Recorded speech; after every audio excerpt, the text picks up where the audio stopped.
Okay. Yeah. No, you are recording it. No, Okay. I just started now. I just started Hmm. now. So yeah, if you're in one dimension, you've got one measurement length, right? Yeah. If you're in dimensions, you've now got two measurements, length and width. So you can move Yeah. now. You can move around in two dimensions. If you add another dimension, now you've got height. So now you can move around in more ways. Yeah. Mm. The fourth dimension has to be another way of measuring that isn't the same as the other three. Yeah, it's because it's Okay. completely different. It's different. Well, no, it's no, it's the same. It's the same thing. It's just that um we can't conceive of it really. Well, we do, but we can't conceive of it really because we're stuck in terms of three dimensions. Yeah. Yeah.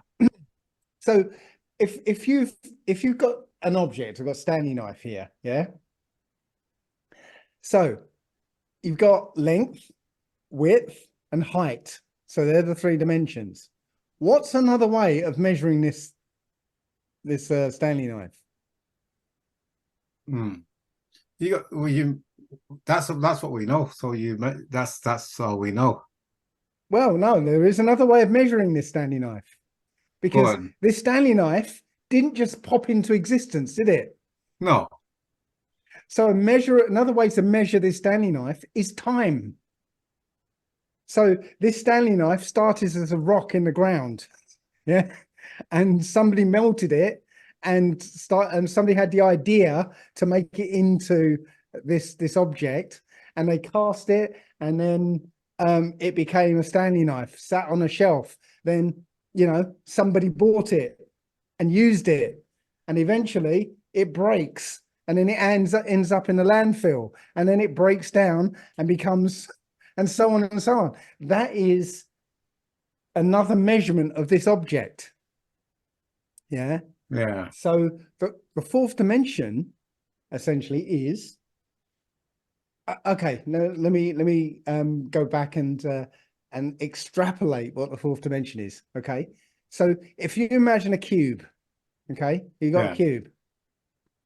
You can That's in three dimensions. If you bisect that cube, you cut that cube in half and look at its cross section, you get a plane, a square, a flat square. Yeah. Yeah.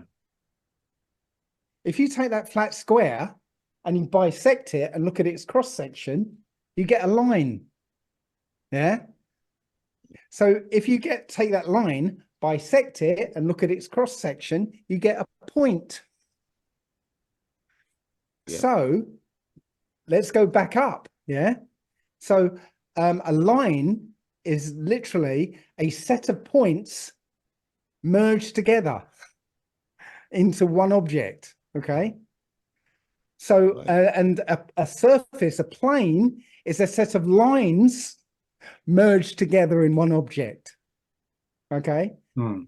A cube is a set of flat squares merged together into one solid object. So so going up another dimension, right? When you look at a 3D object, Stanley knife, you're looking at one slice of that object in time. Yeah. So Mm. a 4D version of this is essentially the whole life cycle of this Stanley knife, from when it started as light, right, to become a rock, to become smelted into this, to become landfill, to become chemicals, then become gas, and then become light again. All that merged together in one object. Does that Mm. make any sense? You got you. I Really understand. I understand. I understand. Anyway, yeah. Not easy. So, Not sorry, easy brother to answer. Lee. Brother Lee, I'm just Peace, expounding what I'm finding out about the Most High's world. peace, and y'all bless, brothers. How you doing? Please may I have best. Yeah, man. All good. All good. Good Good to to see see you, you. man. Same here as always. What you been up to?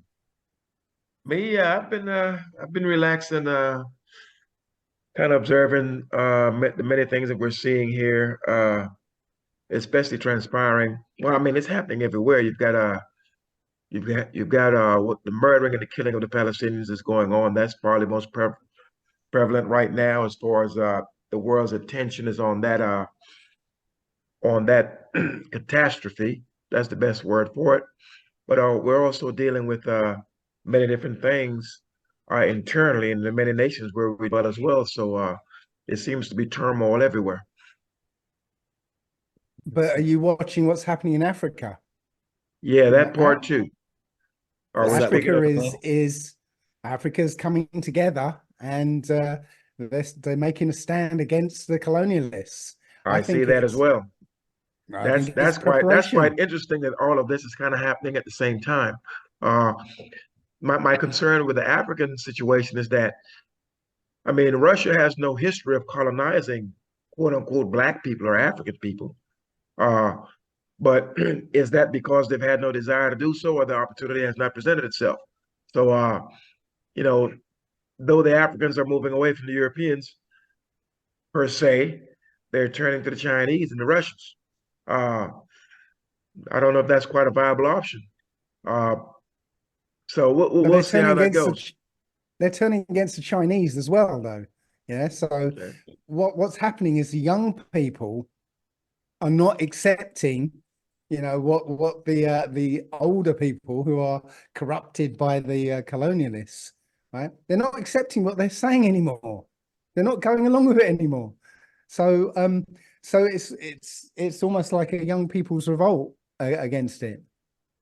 You Um, know, and the people aren't going along with their measures. So I just see this as a good thing. I think it's not so much a revolt of the young people. I really do believe what we're witnessing is that great separation and that great divide, to where people are not siding with, we've got to get to the point to where, as a people, we have sought to be in the midst of our enemies. We fought to ride on the buses with our enemies, to go to school with them, to go into their restaurants. Now, I don't know why you would want to go sit down in a man's restaurant and have him out of sight cook you something to eat, knowing that he doesn't want you there and he hates you. There's no telling what he did to the food. You understand? So Mhm. our people, oh, my camera just hit my table. Our people have to be comfortable in the midst of ourselves. And in order for that to even happen, for that process to bear fruit, we've got to root out the rotten individuals in the midst of us. Our people are good people. However, there's some of us that's causing our name to stink.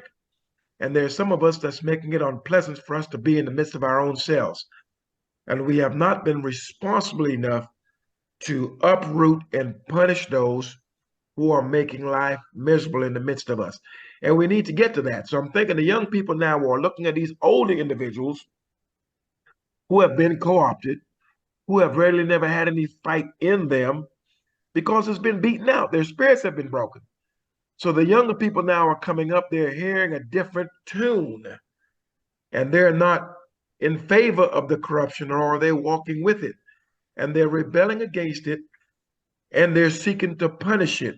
So therefore, what I'm seeing is the righteous are separating themselves from the unrighteous, and we're not seeking to be a party of or to be in the presence of wicked individuals. And many of these African nations are a bunch of corrupt individuals. And this is just the facts.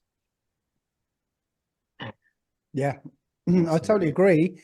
It's kind of made more difficult because mixed in with all these nations are the native Africans, the Hamites, who also hate us. Yeah, so it's like but again, I see everything going on as what Most High has already prophesied. We're just seeing it unfold, in slow motion almost, it seems like. But I'm confident that no matter what happens, it's all according to plan. All right, I'm in agreement with you there. It's one thing I try not to do, and many Here's what I'm seeing as far as contention goes. I'm seeing some of our brothers are really trying to draw a line between the different types of Black peoples. Now, granted, we know clearly that based on phenotypes, et cetera, there are different types of Black people upon the face of the earth. We all know this. But what I do know, and I really try to emphasize, is the fact that you can turn, I mean, being of the seed of Ham doesn't mean that you cannot turn to the Most High with your whole heart and your whole soul. And so I know one thing, whether we are the Black people of Israel or the other Black people of the earth, the Hamites or whomever, we have all have one common enemy as far as those who are oppressing us.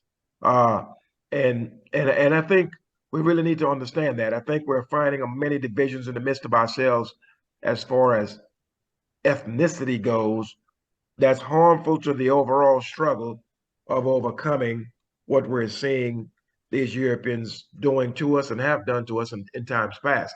I think that those that are in Africa and those of our brothers in Central, South, Latin America, the Caribbean, etc., I feel as though they're part of the same colonialism. They've experienced the same hardship, the same slavery, et cetera, et cetera.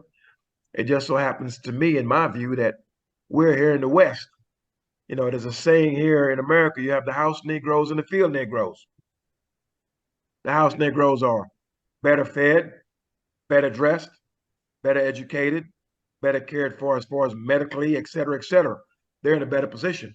The house Negro is not in such a position. And I feel as though those of us who live in the West, we're living in the master's house. This is his headquarters. This is where he lives. So therefore, those of us who live in the house here in the West, you all are in England, you're better educated, schools are better, food's better, medical attention is better. Everything is better for us because we're in the West. But some of us have taken this thing too far and want to actually spit upon those who are in the Caribbean, those who are in Africa, those who are in Central, South, Latin America, in South America. And they have been systematically cut off, their economies, etc. And so therefore, they are going to struggle. They're going to have all these infightings and backbitings and backstabbings, et cetera, because the environment that was created in those areas. But we are no better than those people. And we have to find a way of bridging the gap with them instead of maximizing the differences that we do have with them. And we do have cultural differences. However, our struggle is the same. And just as we have been systematically cut off here in the West, they have been systematically cut off in those areas as well. And so therefore, the corruption is going to magnify itself, and you're going to see the crab in the barrel effect. But we've got to find a way to counteract that, where we understand what our common enemy is, and we need to have a common objective, rather than, okay, y'all down here have this attitude, this, that, and we're trying to create divisiveness in the midst of us, and I don't see where that can be helpful. I don't have any African friends, so to speak, as far as people who are born, raised in Africa. But at the same time, like I said, I don't know any of them, but it's not that I don't seek to know any of them. I just don't know any of them. I'm not around any of them. None of them are around me. But I'm not in direct opposition to being a friend to someone who is natively born, raised in Africa with an African name and speaks an African language. I think that would be quite interesting, but I don't know any. Hey, peace and blessings, brother. Just want to say, how y'all doing? Sorry peace for my and God bless, brother Dawid. Peace and God bless. Right. Well, I do have to disagree with you a bit there because, okay, Judah, as we know, has been spread out across the earth. They're the only tribe that have been spread out across the earth. Okay, you guys in America, you're Judah. Yeah, the ones in the Caribbean are Judah. The ones in West Africa are Judah. Yeah, the ones in South America are Judah. Yeah, for the most part. Right. In Africa, you've got the Hamites. But if you remember, the book tells us that you know, they are all confederate against us. The Hamites joined with. This is understood. Yeah. So in Africa, what you'll find is different nations, which are all the same, essentially, nation. It was the colonizers who split them up into countries. Excuse me. You have in all these countries, two different factions that have always been fighting. And whenever you delve into those two factions, you'll find one of them are the people who say that the other guys are foreigners, are invaders, i.e. us. So you've got the Hamites who believe that Africa is theirs, which for the most part is, because Ham was given Northeast Africa. Yeah. They think that the whole continent is theirs. We escaped into there, right? And we are the foreigners. So in Ethiopia, for instance, right, which was Kush before, yeah, you had, I believe, I can't remember where it was, whether it was Chronicles.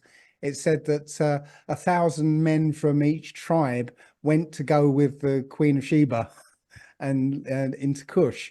So you have today people called the Falashas, who, if you look at what the word means, it means foreigners, strangers. Yeah, they are us, and they're the ones who are being oppressed in those countries, in that country. And again, you'll see, you know, in different nations, two factions fighting. One faction is us, and the other faction are the Hamites. Yeah, I also wanted to add to that. That is definitely correct. You also have the Tigray people who are, in my opinion, descendants of Israel who dwell in northwestern Ethiopia, and they are also having a conflict fighting against the Ethiopian government over who land is theirs. The Tigray people believe that they are the original people who inhabited that northwestern part, and Ethiopia is claiming that this be there. So I can definitely agree and see where you're coming from with that. That's it. No, we know these things to be true. Just like we have those of us here, okay, who are some living on the East Coast, some living on the West Coast, some on the East Side, some on the West Side. The same people having conflict. So it doesn't require that it be some stranger, someone that you don't know. If you go to any country where you have Black people living, Israelites or not, you have these divisions where there are conflicts.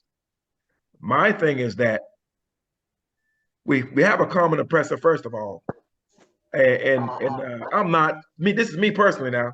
Me personally, if I can be in agreement with another man that looks like me, I'm for that. If it's in righteousness. And I'm not on the African this and the African that type mindset. Because truth be told, you can go to Africa and find a lot of people that look like us. There's been so many admixtures. You don't know who's who. We really don't. So, you know, you can't look at a man and say, well, okay, well, he's an Israelite and he's not.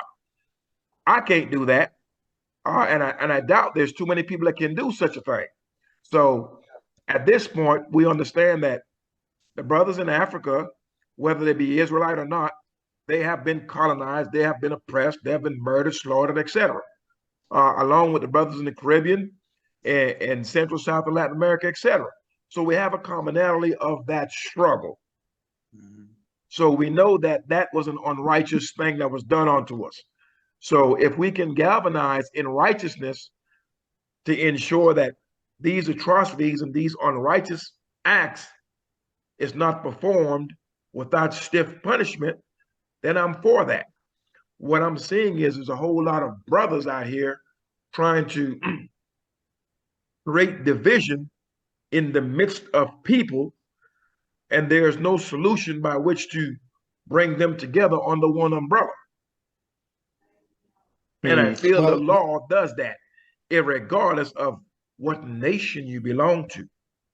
And my opinion is that we should seek to bring those who are seeking righteousness under the law, rather than trying to magnify ourselves one above the other. And that's been a disease that Black people have had, irregardless of their nation. I'm using the word Black people based on skin tone. That's what I'm going to go on right now. We know what a Black person is. We're not going to play semantics and play stupid. but we have to start really kind of being able to galvanize on the righteousness, and rather than having all these divisions and contentions. That's just my take on it. Well, Very. the point I didn't get to make was that I believe that the you know, house Negroes you're talking about are within that nation. This isn't geographic; it's within all groups, wherever you are, because I agree. not only have you got those the privileged ones, you know, in America, you're talking about your Oprahs and your, you know, all the celebrities that everyone knows about. They're the house Negroes, but you also got the those of us among these nations who have the colonized mind, right, and Agree. who want to do well in this system, this system that doesn't fit us. So they'll dance to whatever tune they need to, and they'll hate on their brothers, right, if it will get them ahead. Yeah. They're also the ones who aren't going to make it. Yeah. They're going to cling on to the nations, and then realize that they've pitched in with the wrong group. It's like basically it's like we're all divided. There might black people, say example in the UK and Europe, in America, is very difficult for us to come together, it seems like, and there's always something to split us apart. So it's not easy to get everybody together. The book says everyone's our own family. Everyone around family is our enemy. Yeah. Yeah, and So it's going to remain like this because everyone is not dwelling on the same frequency. We don't have the same Yah consciousness mind. So anytime you don't have that, you're going to have divisiveness. And like I said, mentioned about Ethiopia, but you also have different places in Africa. Like we said, we're scattered out. And just to back what Elder Lee said, it's kind of the same what's going on in America, where you got West Coast. You know, even within these inner cities, you have people divided by blocks, by sectors. It's the same thing going on in Africa. You know, with these different tribal people, you know, Bantu people don't like the Nile, I think you pronounce it Nihilistic people who come from the Nile Valley and things like that. So yeah, just divisiveness, and I just don't see it us, you know, coming together like that unless we can all develop a Yah consciousness mind and be on one accord. And the way that this is going today, to me, that's why Yah got to purge out a lot, because a lot of people have been indoctrinated with these ideologies, these mythologies of man, you know, these religions, and they're going to continue to lean on those idols and images until they perish, in my aspect. So, like I said, you know, I said it's going to be a small remnant. So, you know, I'm not really expecting us to all come together on one accord. I know people are expecting this big mass exodus, but it takes a lot. You know how much work and how long it will take for us to come together and be on one mind. I just don't see a big mass exodus. I really only see a small remnant. So it's going to be a lot of people that's not going to be a part of this, unfortunately. Oh, I'm seeing the exes coming together. So, yeah, I think it's bound up with Trump. You know, before the last election, I was saying Trump is going to be the last president of America. Okay, and even when Biden won, right, I said no, Trump's going to be the last president of America, and it's looking like he will be. Yeah. And I was also saying that Trump is the King Cyrus figure, right? And the thing about King Cyrus is he was the one who let the Israelites go back to their land and rebuild the temple, right? I see Trump as that King Cyrus figure. The Jewish people see him as that as well for other reasons, right? But the archetype is King Cyrus, right? I see Trump rising, and I can't remember what he said in one of these speeches. He said something in the speech that alluded to, kind of sending us back. Yes, getting rid of the immigrants, as he put it. Yeah. So I see. I'm seeing I think the exodus will be bound up with Trump. Okay, this- respectfully, I'm sorry, anybody want to go speak? Go on, go on, go on, go on. Oh, I was just going to say, I respectfully disagree. My perspective, I don't think is going to be. This is just my, like I said, this is my perspective. I think that the war is going to start. I think what it says in the Constitution, if there's an ongoing war, that the presidents can't be that president has to remain in power. I guess. I'm not too keen on that, but I'm pretty sure I heard that before. I see a civil war brewing in America right now. I don't know if y'all aware of what the situation that's going on in the Texas border, where you Yeah. got the governor of Texas. He's basically having a major standoff with the United States federal government. Also, he's gaining much support from other nations. I mean, from other states. And I think it talks about this in prophecy, where it talks about when it's referring to the United States of America, daughter of Babylon, how they will rise up against each other. So now you got the governor of South Dakota, you got support from California and all these other different states. I think that it's going to be so divided. I don't think Trump will be the answer. I don't think he's going to be elected president. I think that, remember, these presidents are nothing but CEOs or managers, if you will. They don't really have any control. And I don't see that one man like Trump going to have the power of the backing of the corporate system, because the corporations are the ones who truly really run America. And also, what you were saying about Trump letting all of us go, you got to remember that the United States of America is built off slave labor, and the slavery is still going on today, whether you don't see it or not. Slavery is still happening today. You have people who are working these backbone jobs, backbreaking jobs, and it's no different from the original plantation where we were working out in the plant, picking cotton for free labor, and the masters was reaping all the benefits. But it's the same today. And they know that if they was ever to just willfully just give up and let these so-called African Americans go, that will collapse the whole economy and it collapse the whole system. So, yeah, I see a civil war coming soon. And also you got California are putting certain laws in place and trying to fight back against the Biden administration, and with this whole supporting the genocide in Gaza, if you will. So, yeah, that's my take on it. I don't think it's going to be a switch in the presidents anytime soon. I think that they're going to find a way, even though, Trump might gain support of the people, but I don't think that they're willing to let Biden get out of there anytime soon. Well, don't get me wrong. I don't put any faith in Trump. I put my faith in the Most High, and the Most High, he says several times in the Old Testament that the Spirit of the Most High came over so and so, and made him make decisions that help the Israelites. Yeah, that's what I'm saying. If I believe Trump will get in there and make, whether it's his hubris or whatever, that says, yeah, well, let all the immigrants go. We built this country. And then they realize that, oh, actually, no, we didn't build this country. We didn't have the skills or anything like that. But it'll be too late. The point is, I take your point that they, generally they don't want to let us go, because just like when Jacob was working for Laban, yeah, Laban. For 14 years. Yeah, sorry. You're right, Laban.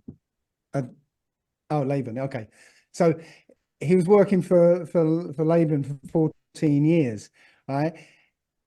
Laban wanted him there because he was getting prosperous because of Jacob being there. Yeah, just like Egypt became a world power because the Israelites were there.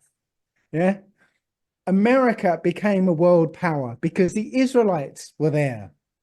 It turns out Spain became a world power because the Israelites were there.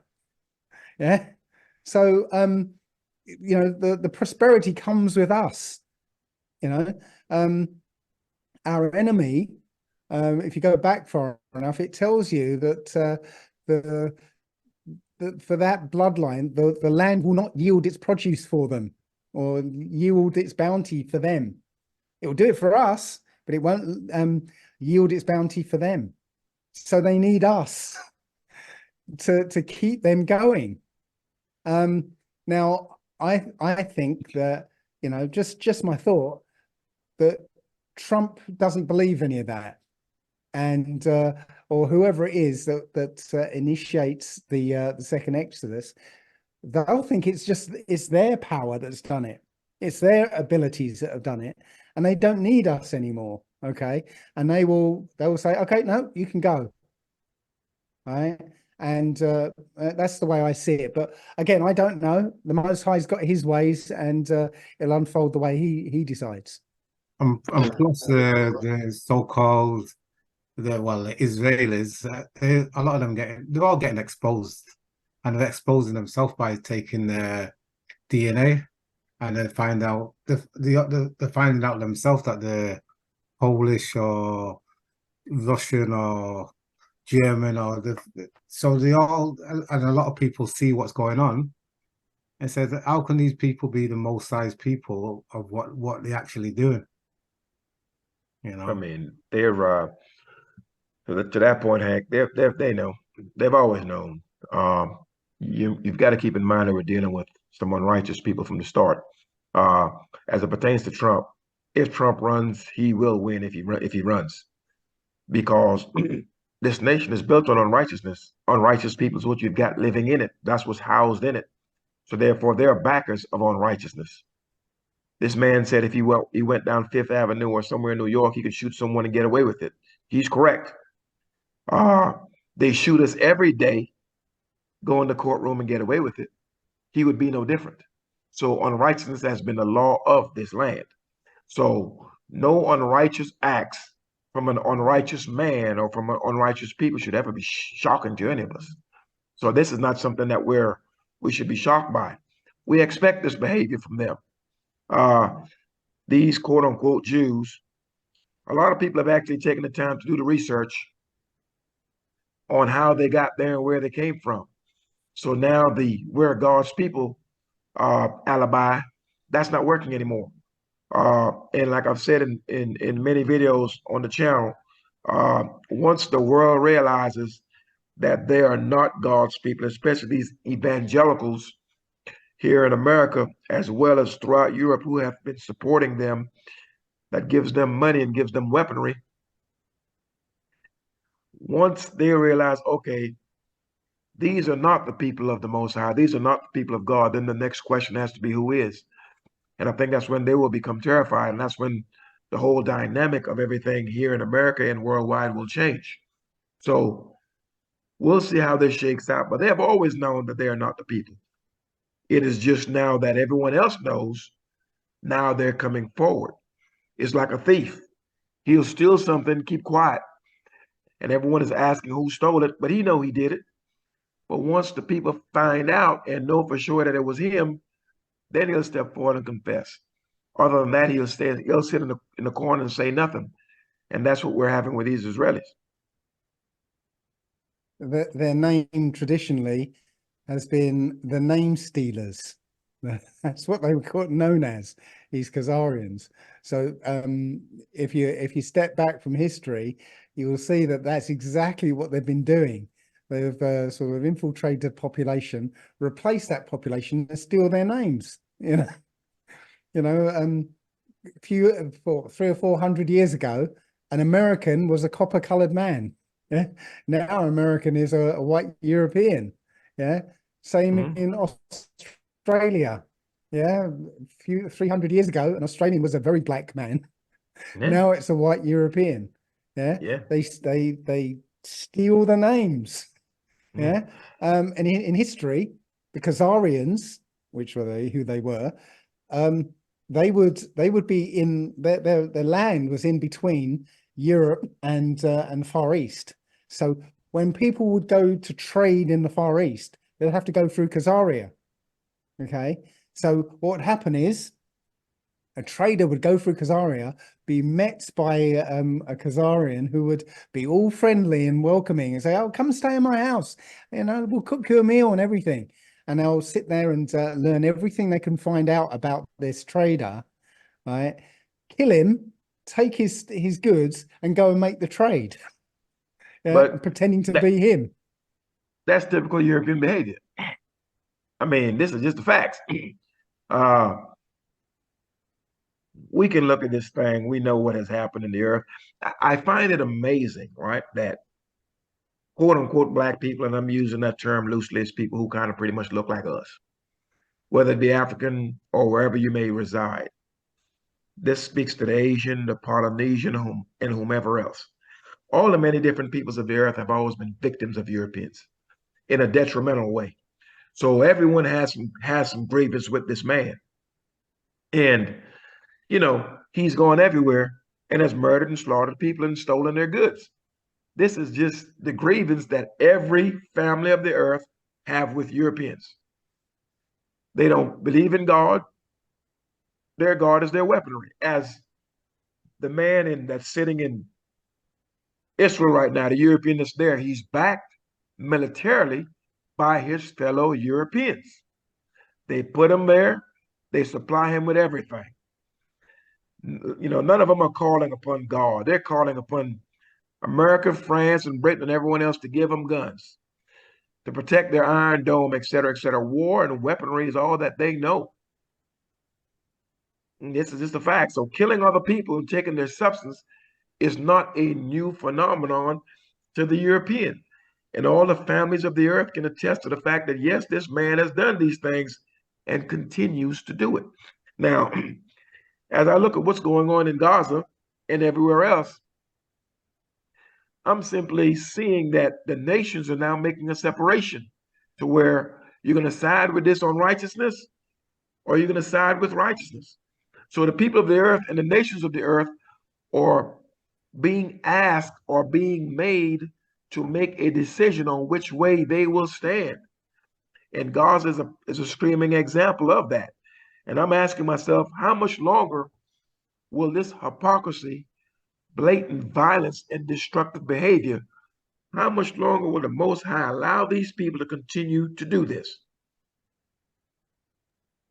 Oh, not very long, in my opinion. That's just my opinion. The situation that's going on this side of the earth, you can just see it's getting worse and worse and worse. It's starting to expand now to different areas. Of course, I talked about it before about the Lebanon situation. Now you got Iran, coming into the fold. Kind of still sitting on the back burner, but they're heavily much involved in this at the moment, supporting the Houthi rebels that's going on in Yemen. There's the biggest suppliers of that fraction. Now you have the United States and, the UK, different other coalitions that's trying to protect their interests with this Red Sea situation because they're losing a lot of money. When anytime you see a lot of money being lost, that's when the big boys the snake starts to peek up out his head out of the hole. So, this situation is just continuing to get worse and worse and worse.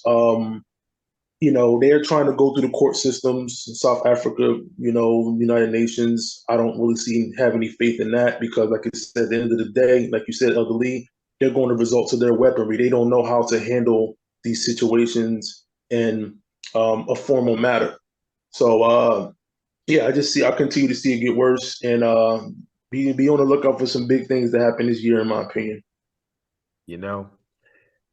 Between now and Passover is going to get extremely ugly.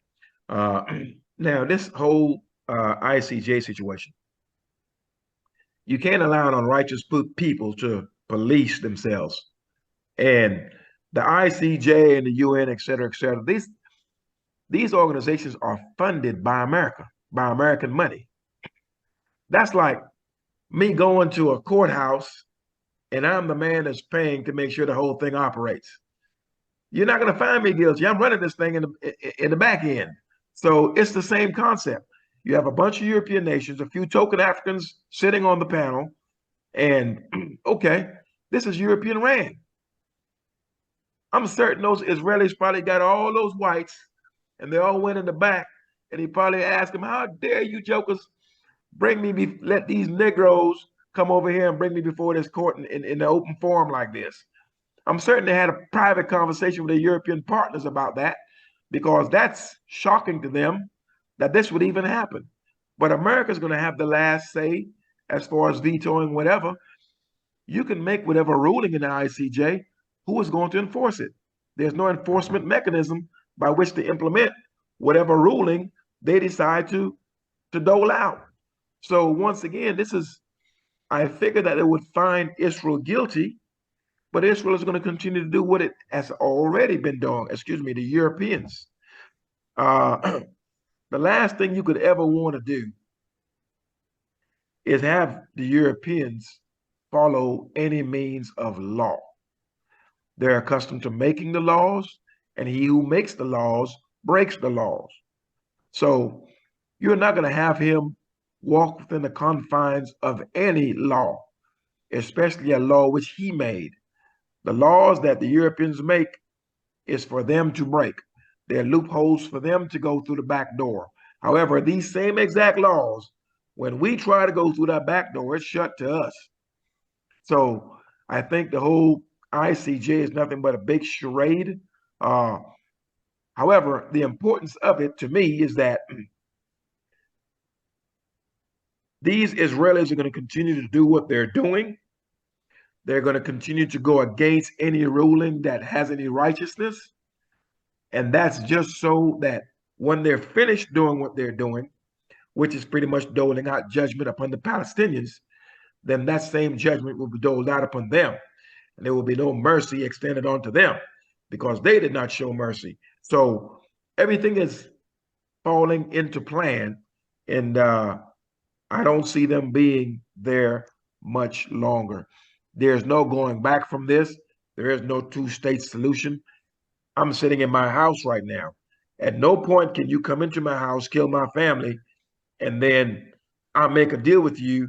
I'll live downstairs in peace and let you live upstairs in peace. That's not going to happen.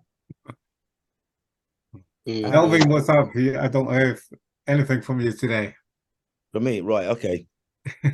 I think we've gone over a lot of this already. Okay. Right now, we are all living in the Book of Revelation. Book of Revelation is their system. Okay. If you know Revelation, any viewers out there, that's the system we're living within right now. We talk about some details here.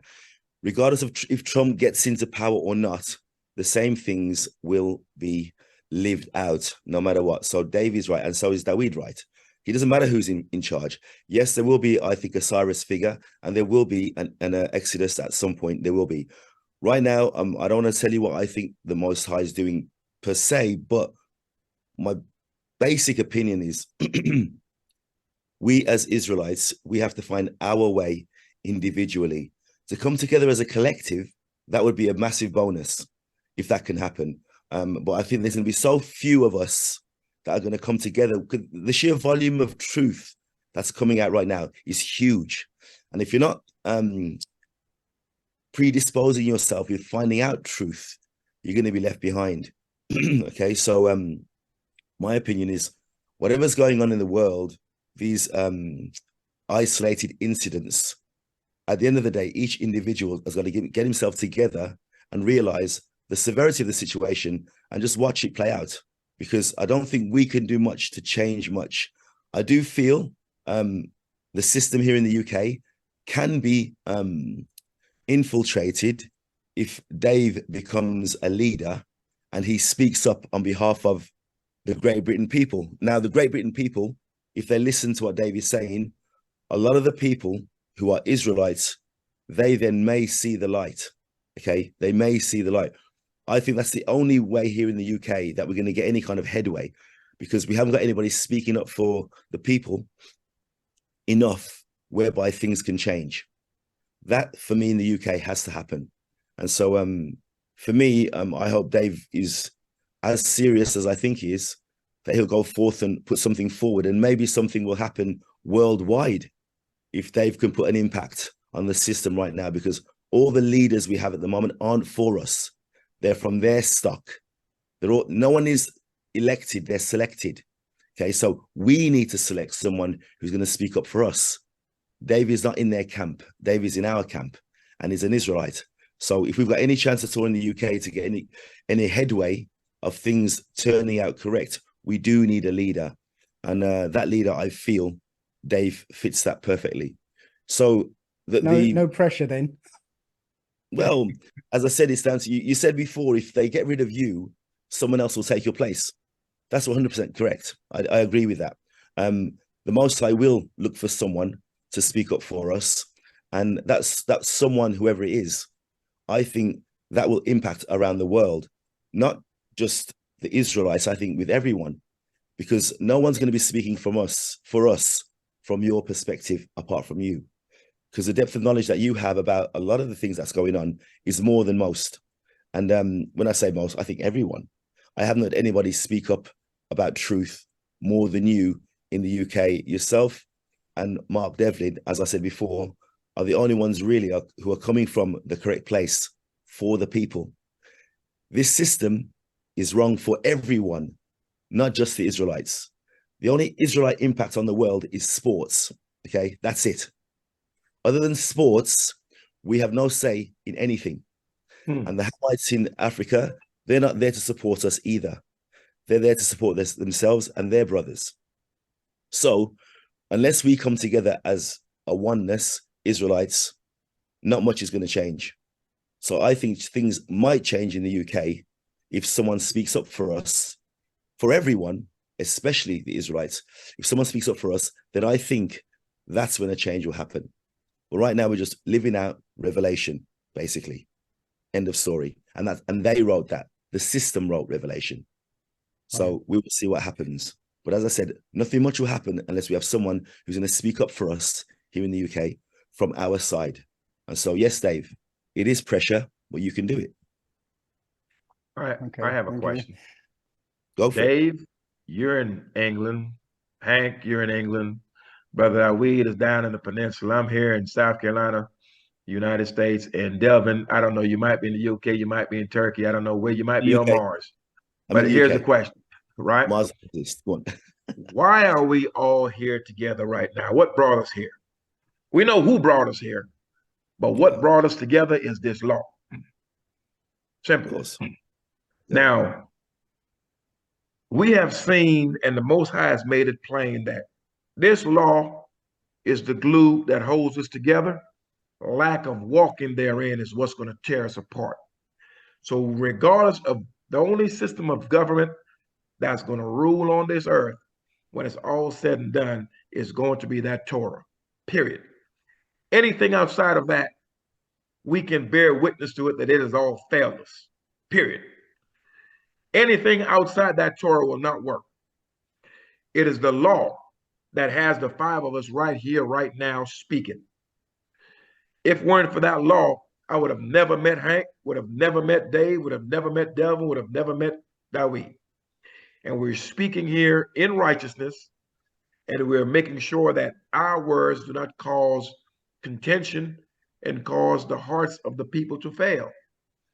It is the law by way of the Most High Spirit that has brought us together and continues to bring us together that we may bring forth righteousness to the people. Any other government other than the Most High's government, his Torah, we know it has failed us. We don't think and we don't believe. We know it has failed because he said that it will. And so therefore, since we can bear witness to that, we know anything going forward as far as a governing body has to be under the Torah, within the confines of the Torah. And we already know that we're not to appoint any leader that is not of our brother to lead us. And we're certainly not to ever elect, select, or choose someone who is of our brother that will not walk within the law. He will fail us all the same. So the bottom line is, this law brings us together. This law tears us apart. If we're going to move forward as a collective, it has to be on the Torah, nothing else. So what you're doing is reinforcing exactly what I've just said, 100%. Dave knows the Torah. Dave knows this law, yeah, the real law, the Torah, and he also knows the system we're living within. So if anyone is going to speak up for us, that's what I said. I feel Dave is the man. He's Israelite. He knows the Torah. He knows all, but he also knows the system we're living within. The system we're living in is based around and within revelation. They're trying to play that out. And the people who don't know revelation won't know. But the ones who do know revelation know it. But if we have someone who speaks up for us on our side as Israelites, who knows Torah and knows the system we're living within, that has to be the right person to be a leader or spokesperson for us. That's why I hope Dave is as serious as I think he is for his campaign, because it has to happen, and it has to happen now, this year. So you've got a meeting with Mark Devlin soon, yeah? Yeah, Dave? Yeah. It's got to start from there. Once you have that meeting, you then lay down what I feel you should do is get all the truthers, which would include some Israelites, okay, and sit down and put a strategy together to start uniting people within the truth and within the knowledge of the Torah, how we know it. So I know that's the only way forward, where we can go from here. That's the only way forward. There is no other way. There is no other, as far as I'm concerned. Well, the way I see it is that the world is waiting for Judah to rise. Agreed. That's So who's going to unify? That's essentially it. Who's going to do that? Who's going to do it? I don't want to get into the campaigning stuff right here. As far as I'm concerned, here in the UK, okay, you're the man I feel who can do that. In the US, I don't know. Maybe you, Lee, I don't know. Okay. Or maybe you, Dawid, where you are, I don't know. But I feel in the UK, as far as I'm concerned, Dave, you're the man for that job. And I think it's something which we got to get on and start doing from now, this very moment. Right. But all I'm trying to say is that I think the world is waiting for Judah to arise. And I think that the system knew that from the start. And the only reason that Judah has been spread out across the world is because the system wanted to make sure that Judah was under their heel all the time. Yeah, the head of the Israelites, the royalty of the Israelites made sure, because looking back in history, it turns out that when Nebuchadnezzar attacked, the King of Spain asked for the royal house of David to be taken to Spain. Right, so the top Judeans and the royal house of David to be taken to Spain, and the same thing happened when the Romans attacked. Right, the royalty and was taken to Spain. Okay, and while they're all in Spain, right, they were evicted from Spain and went to Portugal, and then evicted from Portugal and ended up in West Africa, where they alone were taken into slavery. Right. Of course, there was the outliers, which is those who ended up in the Caribbean via Spain and the UK, and then the Caribbean. Same thing. But Judah's been they what's that saying? Keep your enemies really close. Yeah. So they've kept us right with them to make sure that the boot is on our neck firmly. Yes. Because again, I think they know that as soon as we rise, that's the end of their rulership. Awesome. And me standing for leader is just one of those things that hopefully, because whether I become leader or not, hopefully others will see an alternative. Of course. And maybe that might be the swelling, the groundswell that tips the balance. I don't know. I'm just trying to do something. That's what I think. And the same thing can happen in the US. But the thing is, remember, in Chronicles, all those leaders who were speaking up, leading the Israelites, they all put to sleep because they turned out to be corrupt. Now, I don't think you'll turn out to be corrupt, Dave. I don't think you will, okay? Because you know the plight of what we're doing, and I don't see you taking advantage of the Israelites, as it were. You could do it easily, but I know that if you was going to do that, you'd have done it long before now, okay? You know, your audience of Israelites has been minimal up until now. But I think this particular standpoint now, this platform that you'll be upon, I think that's when many more Israelites will prick up their ears and start to listen. That's what I think. Whatever's happening in Africa can happen, you know. Those African leaders, I'm sorry to say, the majority of them are corrupt. They could easily make things right for Israelites. They know who we are. They know who we worship. They know who our Most High is. They're not going to look after us. We can't look to them to look after us at all. They're going to look elsewhere within the system because that's why they're there in the first place. If we Israelites had our own place, maybe we'd have a chance. We got no chance because there's no one speaking up for the Israelites. It's as simple as that. We can sit here and talk all day long about different isolated incidents, but where are we going to get to? We're going to get to right here now, meaning we need someone, especially in the UK, because the UK is the hub of all of this nonsense, okay? The UK is the hub, not the US, the UK. That's where all the money's at, okay? The US has got all the military, okay? And the Vatican's got all those silly religions, you know what I mean? Especially insanity, which they call Christianity. So the UK is where things have to happen, in my opinion. And I think with all the experience that you've got, Dave, with all the knowledge you've had from way back, and you're still gaining more knowledge now with what I've just seen you posted quite recently, I will 100% appoint you as the person to put forth any kind of, how can I put it, logic or sense to the general public here in the UK for fairness, because there is no fairness. You can't get a country spending 12 billion pounds of tax people's money to a war that has nothing to do with us. You can't do that without asking the people's permission. Now, that's what Richie Sunak has done. There's nobody in House of Commons saying, what the hell are you doing, man? People are poor. My interest rates here where I'm living, me alone, my gas and my electric, it's ridiculous. It's ridiculous. Yet still we've got 12 billion to throw away on a war that we've got nothing to do with. And no one's saying anything. There's cameras being put up on every street corner. No one's agreed to that. I had no letter saying, oh, Delvin, by the way, a certain percentage of your taxpayers' money for these cameras that's going up. It's all BS, okay? But no one's speaking up. And did you hear about, Sunak just gave 30 billion to Zelensky. I didn't even hear about that one. So, and it goes 30 on. billion over 10 years. Yeah. So, I'm actually writing about that today.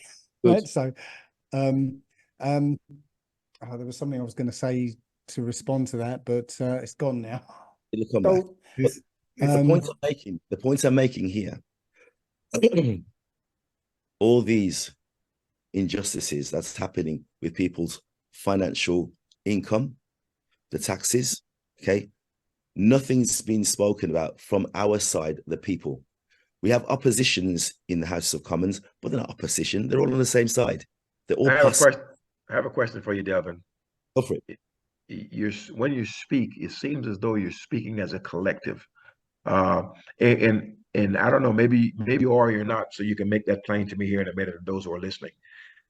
When I speak about the situation here in America, yeah, I can't speak of it as, okay, I'm speaking from the perspective of an American here. I speak from the perspective of a Black person living in America, because that is my vantage point. That is my viewpoint. I can't speak on the behalf of everyone, because everyone doesn't face what I'm facing, or doesn't face what my people face as a collective here. So no one is advocating for anything beneficial for Black people as a whole here that don't look like us.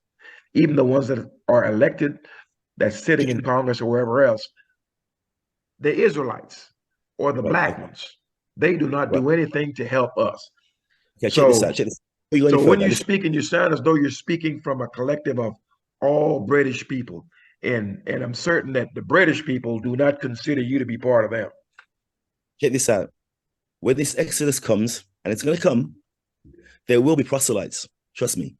And they'll be the people that's going to be helping us with our plight, whether we like it or not. It's written. The Most High will get people to help us. We cannot do it on our own. We have Torah, yes, but we're still living within the system. And we can't live our Torah how we need to live it every single day of our lives. We all got things going on. It's very difficult, but we do need a spokesperson to address some of these things, which does involve Israelite people. And that will help then unify the Israelites, I feel, in the UK, because nothing right now is being done towards that at the moment. That's what I'm trying to say. So go on. I was going to say there is another point that you touched on, Brother Lee, that you know, we are in a time of confusion of face as well. 100%. You know, we don't know who are the Israelites. You know, they can wash out the color in 3 generations, but they can't get rid of our DNA. Yeah, and you know, I've come across several people in this country, you know, who look like the oppressor, but it turns out they're not. You know, their lineage comes from somewhere else. So you know, you can't even say you're speak. Yeah, it's not black and white, because there's some people who look like us definitely aren't us. Yeah, and the ones who and the ones exactly look like us, they're the ones who are the same ones who are going to put a knife in our backs as well. Okay, I got that. But here's a question. Here's the problem I've got with that. Like, Dave, you've seen the same documentary that I have seen about the European man that lives in England, that shows that this is my great grandfather. He's from wherever, and he's a black dude. So, okay, genetically, that Y chromosome is passed down, and that white person is quote unquote a black person genetically. My problem with that is this: that white man can sit here and say that all day long, but he has never, ever experienced what you and Delvin have experienced in the UK. He's never experienced that. So that's the problem that I have with these things, to where, okay, well, yeah, same thing. Listen, I've got to interject. I disagree a bit. Huh? So you're saying that white person that's saying that has experienced all the curses that Israelites have experienced, or black people, when he steps into the room, that they're treating him in the same manner that they treat black people. Is that what you're saying to me? What I'm going to say, you can't tell me that they won't speak up for us. You can't tell me. I didn't say that. Because you don't know. Yeah. My question is, I will say, here's my question. I will say, I know your question, Okay. Lee. I will say, temporally, yeah, yes, they have. Right? Look at the Irish. The Irish were us. Okay. Even when they were whitened out, they were treated like us for a long time, until Bacon's Rebellion. Okay, Bacon's Rebellion is when the black slaves and the white slaves, the Irish, banded together against the establishment, against the masters. Okay, and they killed a whole load of them as well. So that's when they brought in this idea of white. Yeah, and that's when the Irish became white people.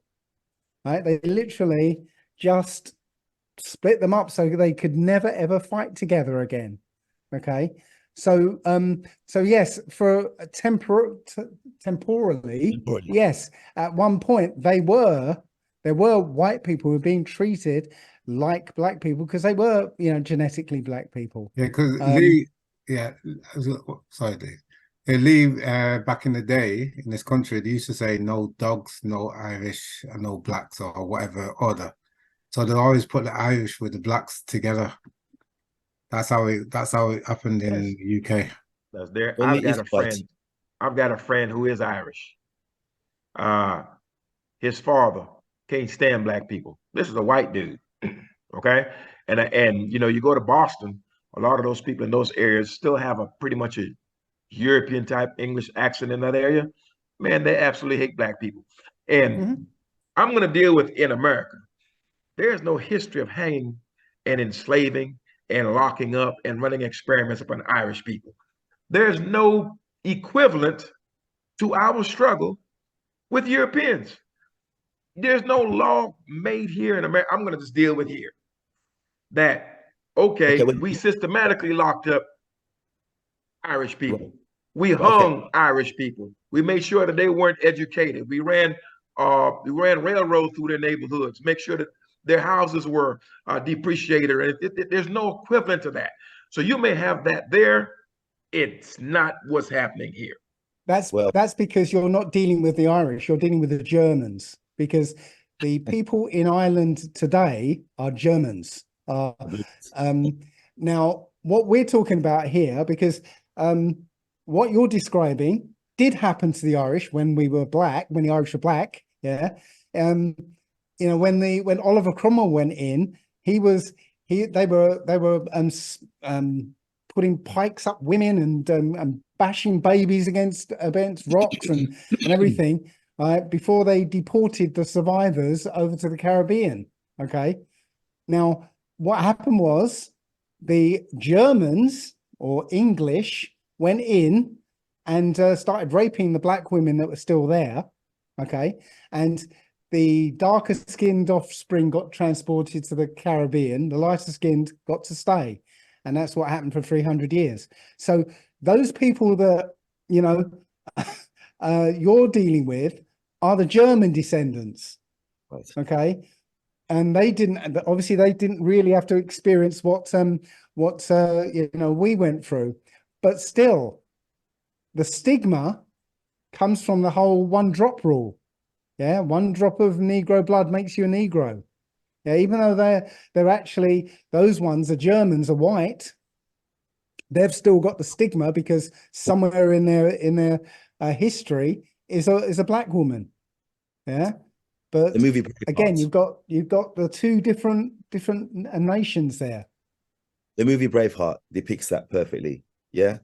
Now, I will say this as well. When the Exodus happened out of Egypt, when the Israelites were in the wilderness, okay, the Most High made them stay in the wilderness because they had so much of the corruptness of Egypt within them.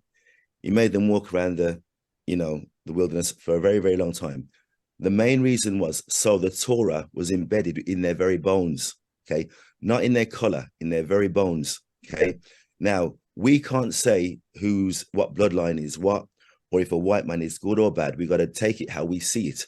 And here in the UK, the biggest truth movement are mainly white people. There's not a massive black truth movement.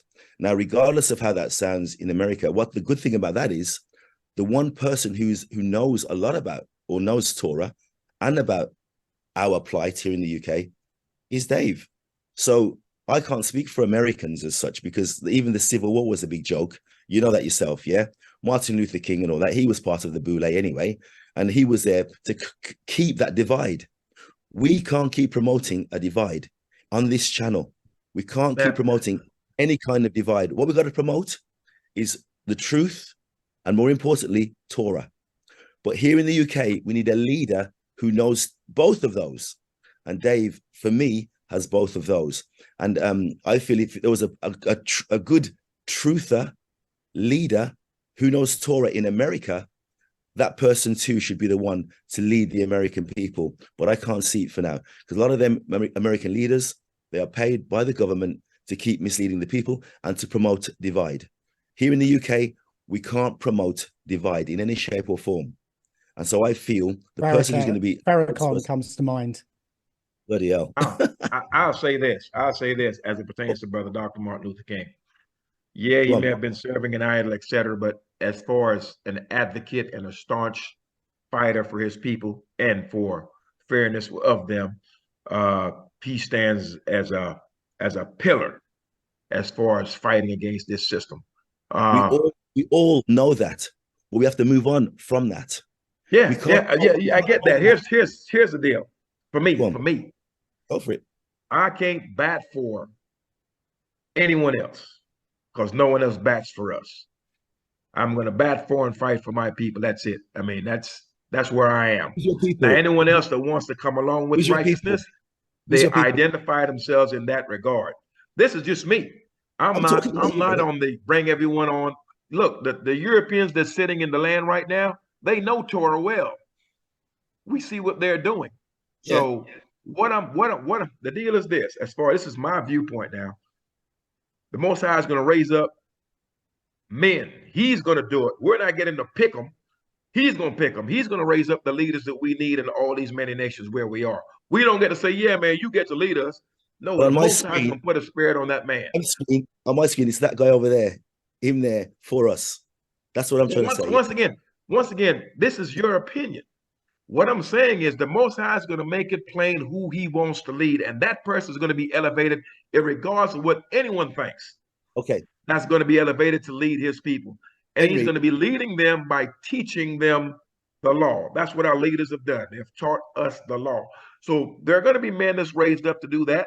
I'm certain that Dave is in that position. And I think that we all here are in this position because we're sitting having this conversation.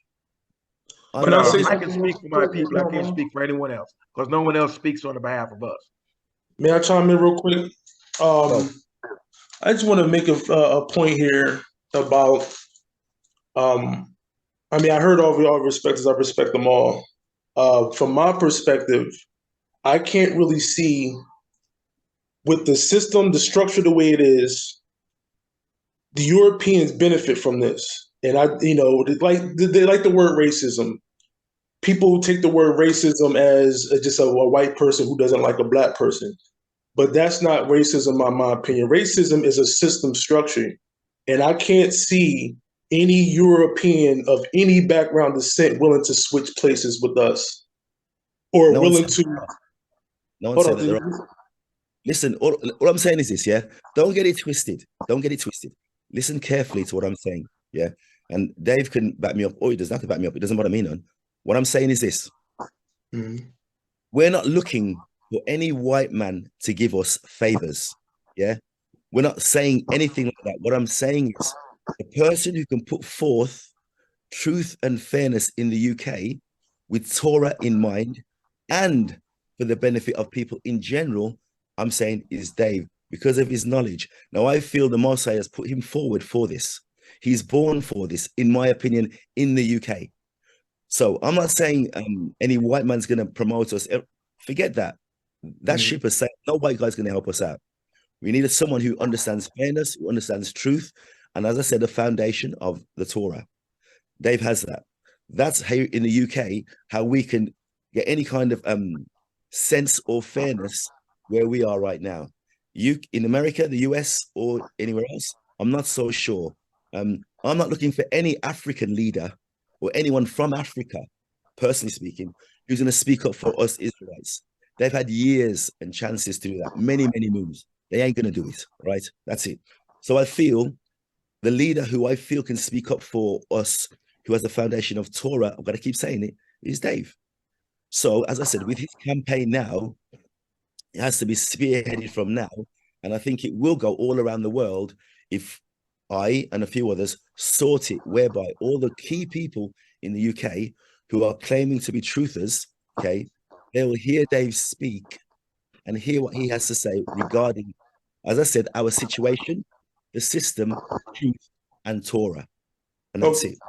Okay, real quick. I'm just curious. I know, Dave, you said you don't want to get too much into the campaign, and I respect that. I just want to know the end result. What is the end game? After you advocate, after you bring awareness, what's the next step? For you, Dave, are you muted? You're muted. Yeah, that's a big question.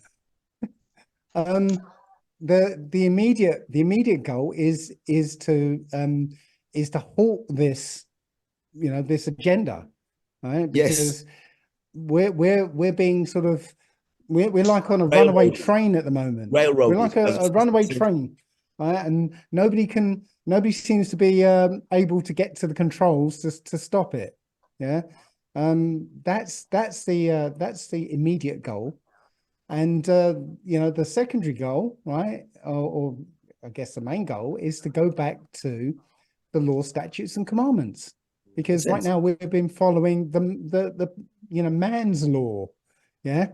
And I found out just recently, and I'm still trying to find out if it's true, that legal actually is defined as the undoing of the Most High's law. Wow, that's big, right?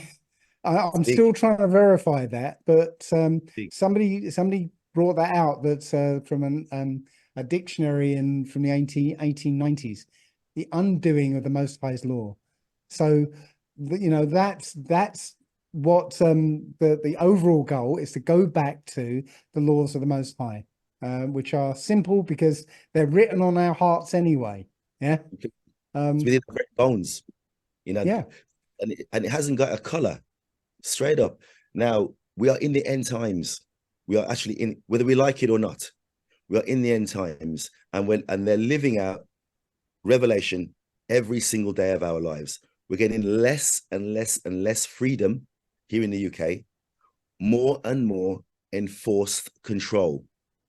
No one is addressing any of that in any shape or form for the people here in the UK. No one, not even one person, not even one. You can't have a system whereby they take out so much of people's taxpayers' money and giving it away when the country itself is suffering. And we're all suffering. Black, green, brown, Israelite, Hamite, you name it. Everybody's suffering. The system doesn't see color. The system sees control. That's all it sees. So if we're addressing the problem which we have, which is the system, which is taking away our freedom and enforcing more control, someone needs to speak up and address this on a universal way, rather than we have little talks like this, which are great. It has to be whereby all the other platforms that are speaking truth, that know truth, and some of them are aware of Torah, okay, they have to get together and start to have a bigger voice of help and recognition from the people's perspective, rather than they speak, doing what they do, their word magic, and all these muggles believing what the system is doing is good for them. That has to stop. It has to stop. Because if it doesn't, the end product is not going to be very nice at all. We're going to be in our homes, imprisoned, and in FEMA camps, and you'll be in America as well, and there'll be no chance. Now, we can all say the Most High is going to come and sort it all out for us. We can say that all day long. Maybe he's trying to sort out something for us right now, putting Dave at the helm to speak up for us. We can't ignore that fact, and we can't explore that fact either. That's in my opinion. I'm glad that you've made it clear with your point of view, because for a moment, I was thinking that you're advocating for us to join hands with our enemies. That's what I'm glad that you've made your point clear. The biggest enemy we've got is this system. That's our biggest enemy, okay? The ones who want to hear what Dave has to say, see, we don't know whether they are enemies or not. The Most High, he was the one who's going to choose our enemies, and they're right in front of our faces. The ones who don't want to recognize Torah or recognize truth and fairness, they're our enemies, 100%. Here's the thing. You're stating that the biggest enemy is the system. Now, the question to you would be, who created the system? I think the Most High has allowed this system to be created. We know the Most High allows everything. But let's get to the nuts and bolts of this all. The European created the system that you're living in England, that we're living in America, and everywhere else where our people have been captured. These people created this system. We're underneath this system. It's as simple as that. And I think the system has been created to fish out the ones who know Torah is the one. That's what I think. It's like a sieve. You put all the stuff in there, all the rubbish goes out. That's the system underneath. And then what's left in is the ones. I don't think any of us here, if we try to live within this system, will have an easy time of it. It's going to be hard. We're not going to be successful. Well, that's why the system got created, to keep us down. We're supposed to be the bottom. So, I mean, we're not supposed to, two things we're not supposed to do in these systems. When we're sent to these lands, first of all, we're not supposed to be worshiping their gods and all these other things, but he said that we would be doing these things in these lands. We're not supposed to be joining with our enemies, but we're doing that in these lands. That's so he made it plain that we are a separate people and we are to separate ourselves from these people. So 100%. That's why I was concerned when I heard you speaking, Delvin, because it sounded like you were advocating for a joining hands or to be in some type of cohesive effort with our enemies. And we were instructed not to do this. Here you are. Listen to me carefully, right? Listen to me carefully. Those of the listeners who know Enoch, the book of Enoch, what Enoch did is what we all have to do to a degree. Which Remove ourselves, exactly what you said, Lee, from this system and these people. But we have to have a direction, okay? The direction is the Torah, yeah? That's right. How is it going to come out then if no one's going to speak Torah to the masses, to other Black or Israelite people out there? Who's going to speak up for that? In the UK, well, I think there's many men out here. Now, look, we just have 5 guys here. I'm telling you, there's more people teaching Torah than just the 5 of us, or just us alone. So this is there's many men out here doing this now. Some of them are doing it for profit, for money. Let me get some light in here, Lee. I don't know those guys. I don't know any of them. Yeah, I'm glad. I think you're right what you're saying, but I don't know them. I don't know what they're saying. I don't know what they're preaching. I don't know who they're preaching to. Yeah. Well, I know this. What? Here in the UK, my bro, Dave over there, and whether it's it's not a tall order, really. I think, Dave, you were here to do this. And nothing's going to stop me from telling you that. And nothing's going to stop me from promoting that. So you better just strap your boots on and get ready. Well, unfortunately, Lee, there may be a lot of people talking about it, but most of them are JC worshippers. Yeah, you got a bunch of those. Yeah, you got a whole bunch of those. And, yeah, a bunch of those. In this country, especially. 90% of them. 90%, if not more. Yeah. And they're the ones that got the most followers as well. I agree. I agree. But you know what I think? And they're promoting, but they're not promoting Torah. They're not promoting the truth. They're promoting the the Roman version of the truth, which isn't true. Yeah. Yeah. So go ahead. Sorry, carry on. I was just going to say that. All right, come on. Here's the thing, though, Dave. Real quickly before you finish your point. If you're seeking the Most High, you have to start someplace.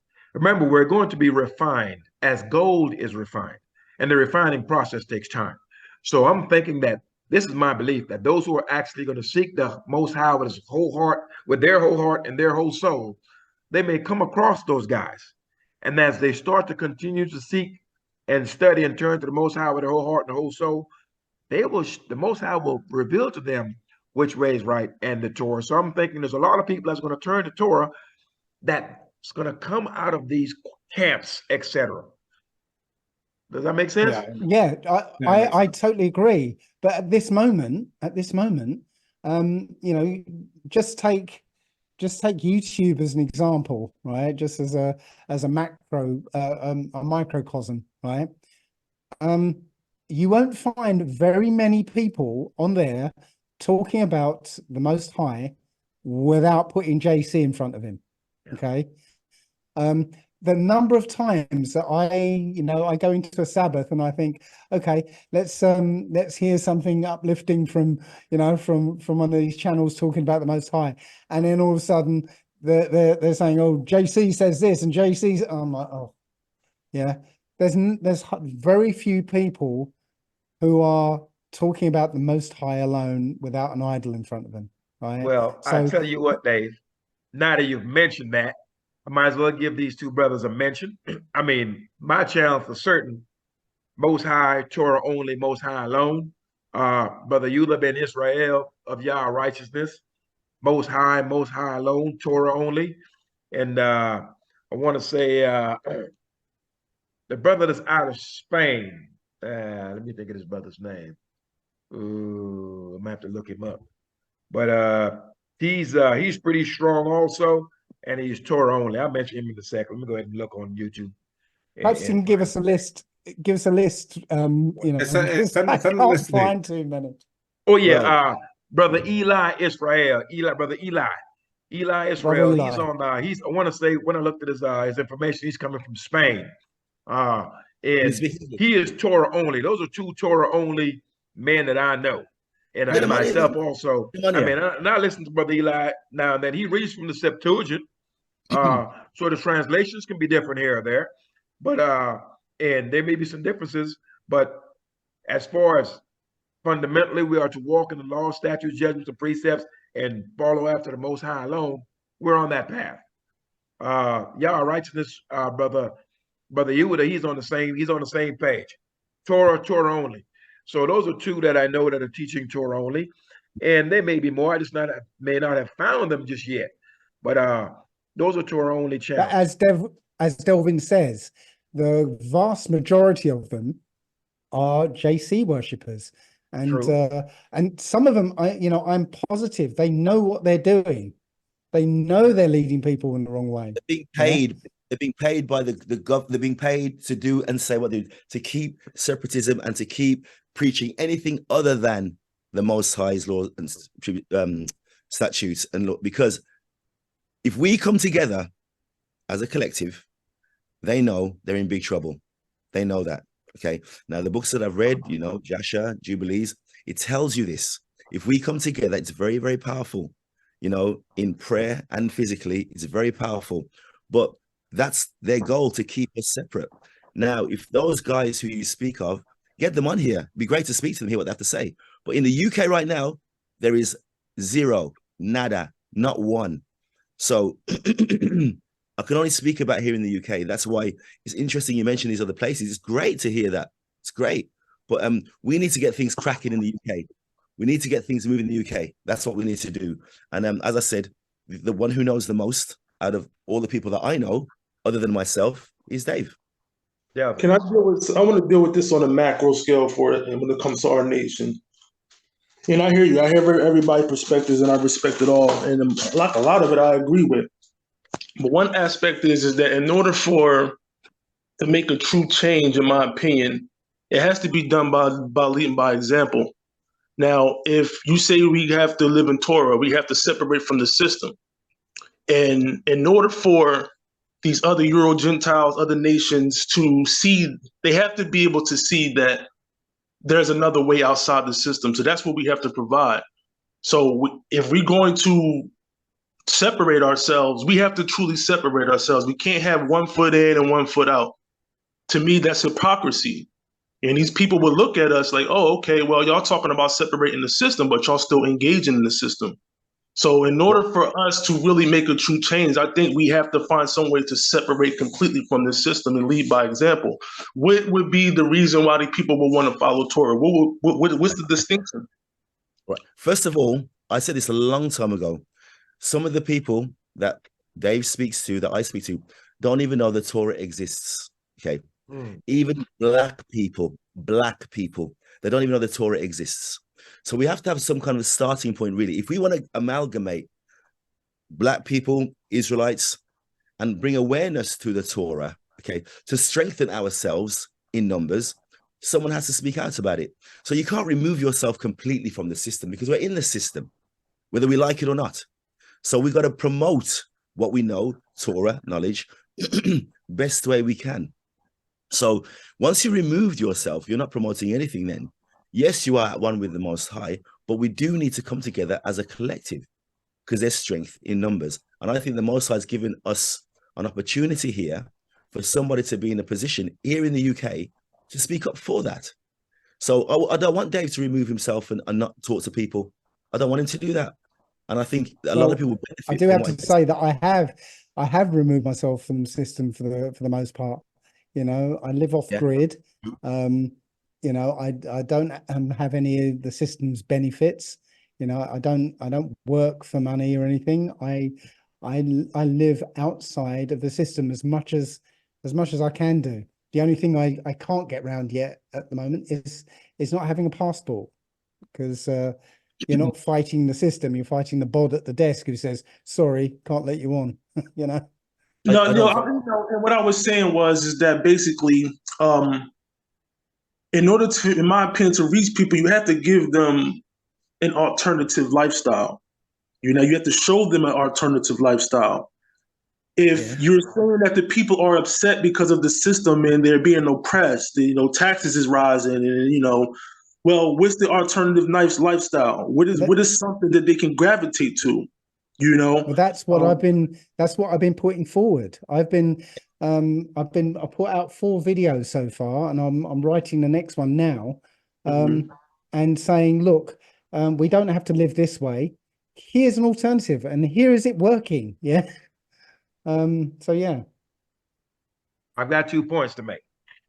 One, when we speak about the Most High has to sift and separate us, he said he'll do that. We're to separate ourselves, i.e., we're not to walk after the gods. We're to make sure that we wear the clothing we're supposed to wear, the food, etc. We're supposed to do these things. There's no place that we're going to separate ourselves and not be under what they call white supremacy. They rule everything, everywhere. There's no separating. Dave, you're living off grid. Your food has to come from someplace. Your water has to come from someplace. Your clothing has to come from someplace. So we're in captivity, and we're supposed to be in captivity. Now, while here, we're supposed to withdraw ourselves from the ways of the heathen the best possible. But we cannot withdraw ourselves from being under their yoke, because we're supposed to be until the Most High delivers us. Point blank, period. There's no place we can go and hide and say, you know what, I'm just going to just withdraw myself totally and go where? Our enemies rule the entire earth. So we're under that yoke. That's point one.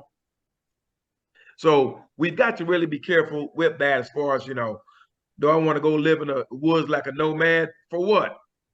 I can be in my house here. I can walk in the law. I can deal righteously with those who deal righteously with me and keep Torah. I don't have to go live in the woods for that. Now, even if I go live in the woods, I'm still on the U.S. law. I'm still under the yoke of my enemies, period. Now, as it pertains to those who are teaching JC, and we can attest to the fact that you're saying that Dave is the only one in UK that you're aware of that's coming pure, Most High, Torah only, right? Yes. And I've given you two men that I know that are doing the same on YouTube. There might be two or three more than them. In the UK. In the UK. Okay, in the UK. But here's the deal. Here's the deal, brothers, and those who are listening. This is prophecy fulfilled. It is supposed to be this way. For only a fraction will turn with their whole attempt, with their whole heart and whole soul. So we shouldn't be shocked that you can name about how many people where you are that you could say, you know what? I know this brother that keeps the Sabbath day and walks in the law. I know two people personally that does it. No one else. And I know a lot of people. So this is prophecy fulfilled that there will be but a fraction of us that will do this. So we shouldn't be shocked that, you know, we've got 3 brothers that's teaching only the Torah, and we've got 3,000 teaching Torah mixed with JC. Man, we shouldn't be shocked by that. This is prophecy fulfilled, and we're bearing witness to it with our eyes. I ain't shocked about it at all. I ain't shocked. Well, I think isn't it Isaiah who says, isn't it Isaiah says when all this shakes out, a man will be so few, rare. But you know, 2 men will see each other and go, oh, another man. Yeah, I mean, it's look, when you think about this thing on a grand scale, right?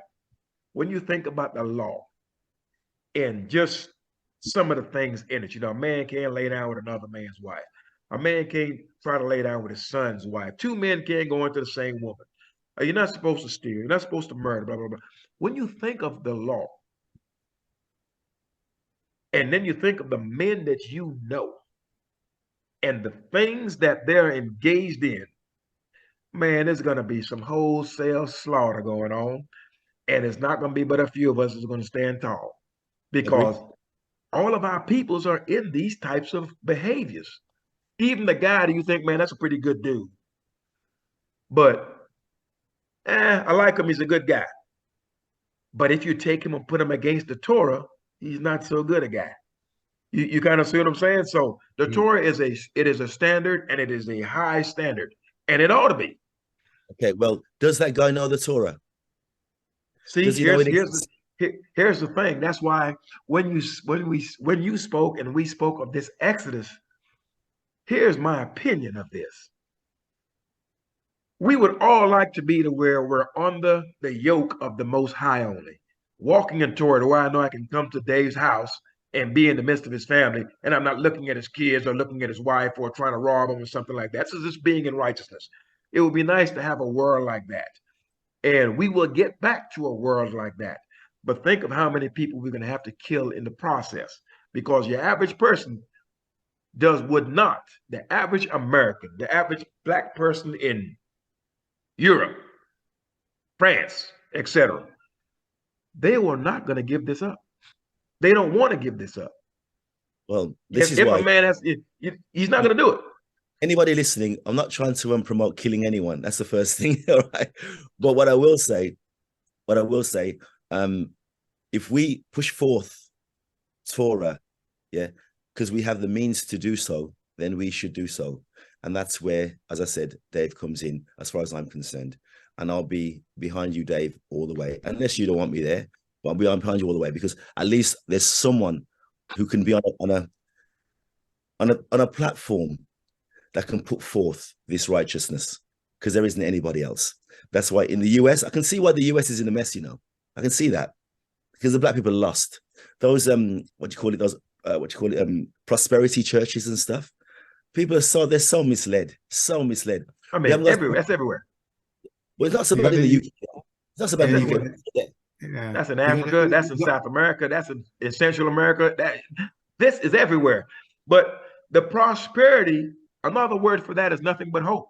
When you have a bunch of hopeless people, you can sell hope all day long, and you can charge whatever you want for that hope, because these people are in a state of hopelessness.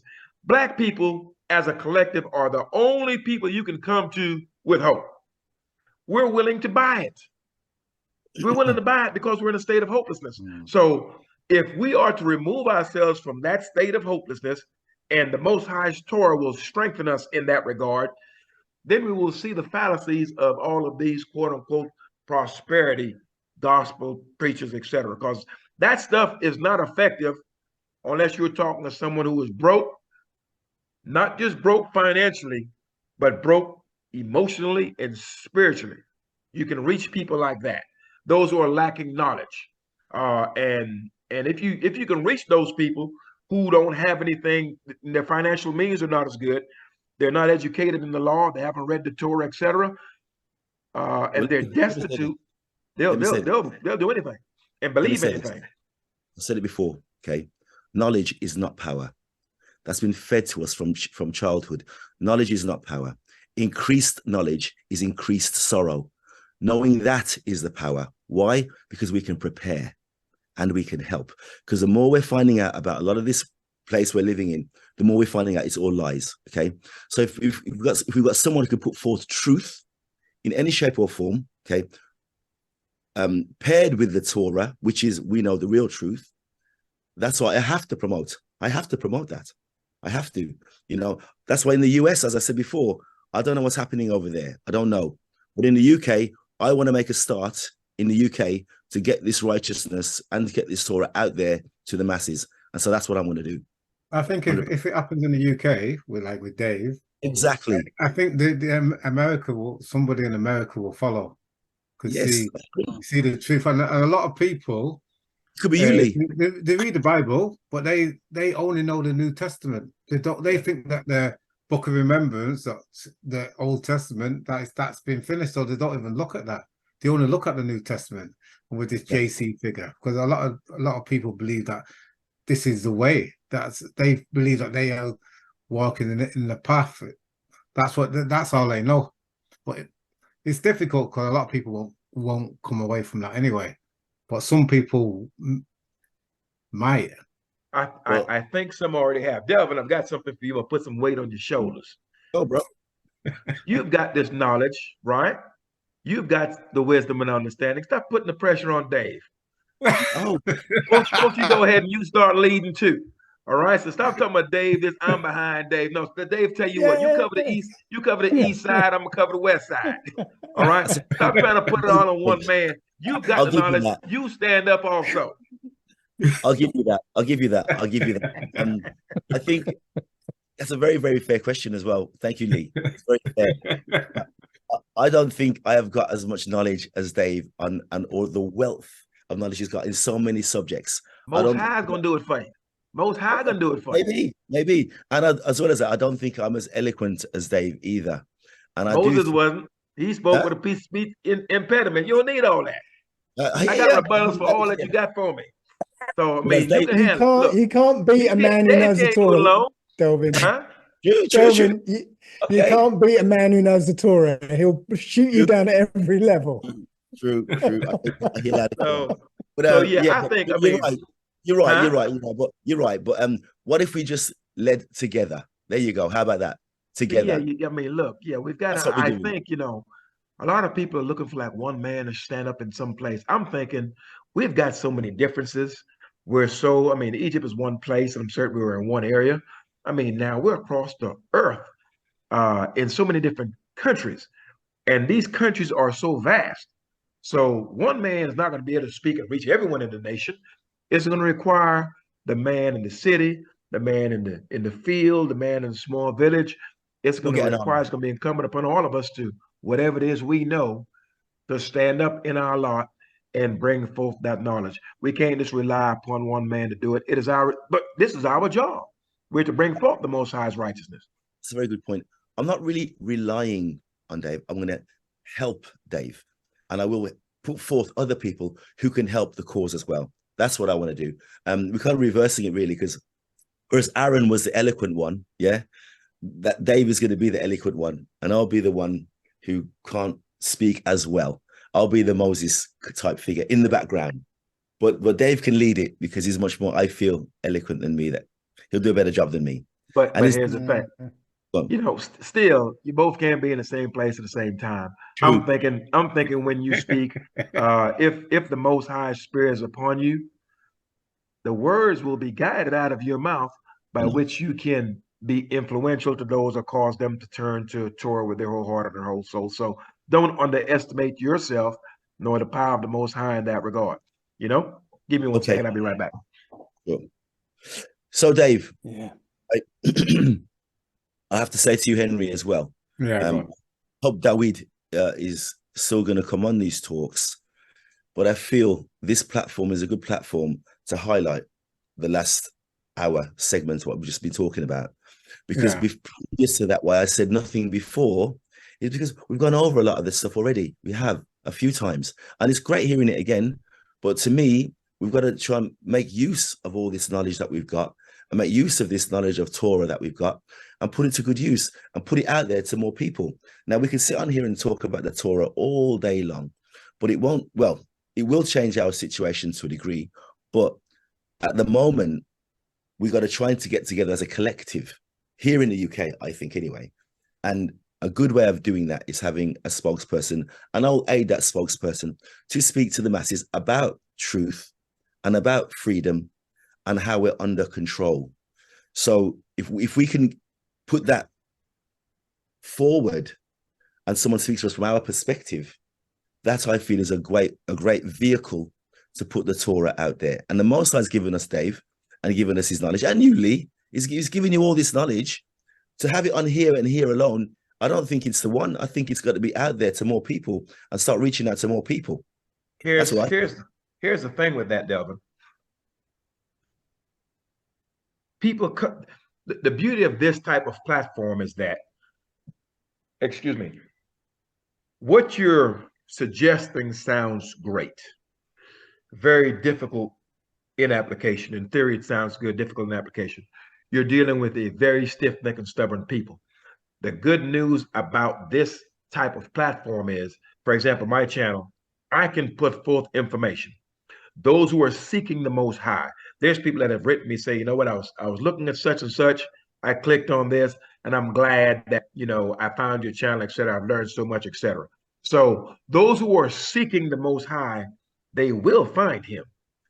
Now, the problem when you're dealing with people face to face, like in a big ballroom talking to them, you're dealing with stiff-necked, stubborn, and rebellious individuals. They want to rebuttal, they want to argue, they want to cause contention. The beauty with this type of setup that we have here, and do not underestimate the amount of people that we are reaching with this very channel right here. So Hank, you're doing your part as far as bringing us together that way we can sit down. We are reaching people. There are people that really look forward to these chats and gain much from it.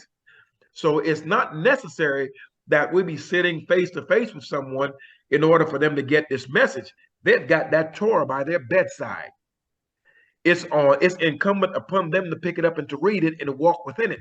Now, when we get here and sit down and speak, it's just a reinforcement to those who are reading and walking in Torah that 5 brothers can get together on here, speak of Torah, and be collective under that umbrella in righteousness, and to have a cohesive and a productive conversation.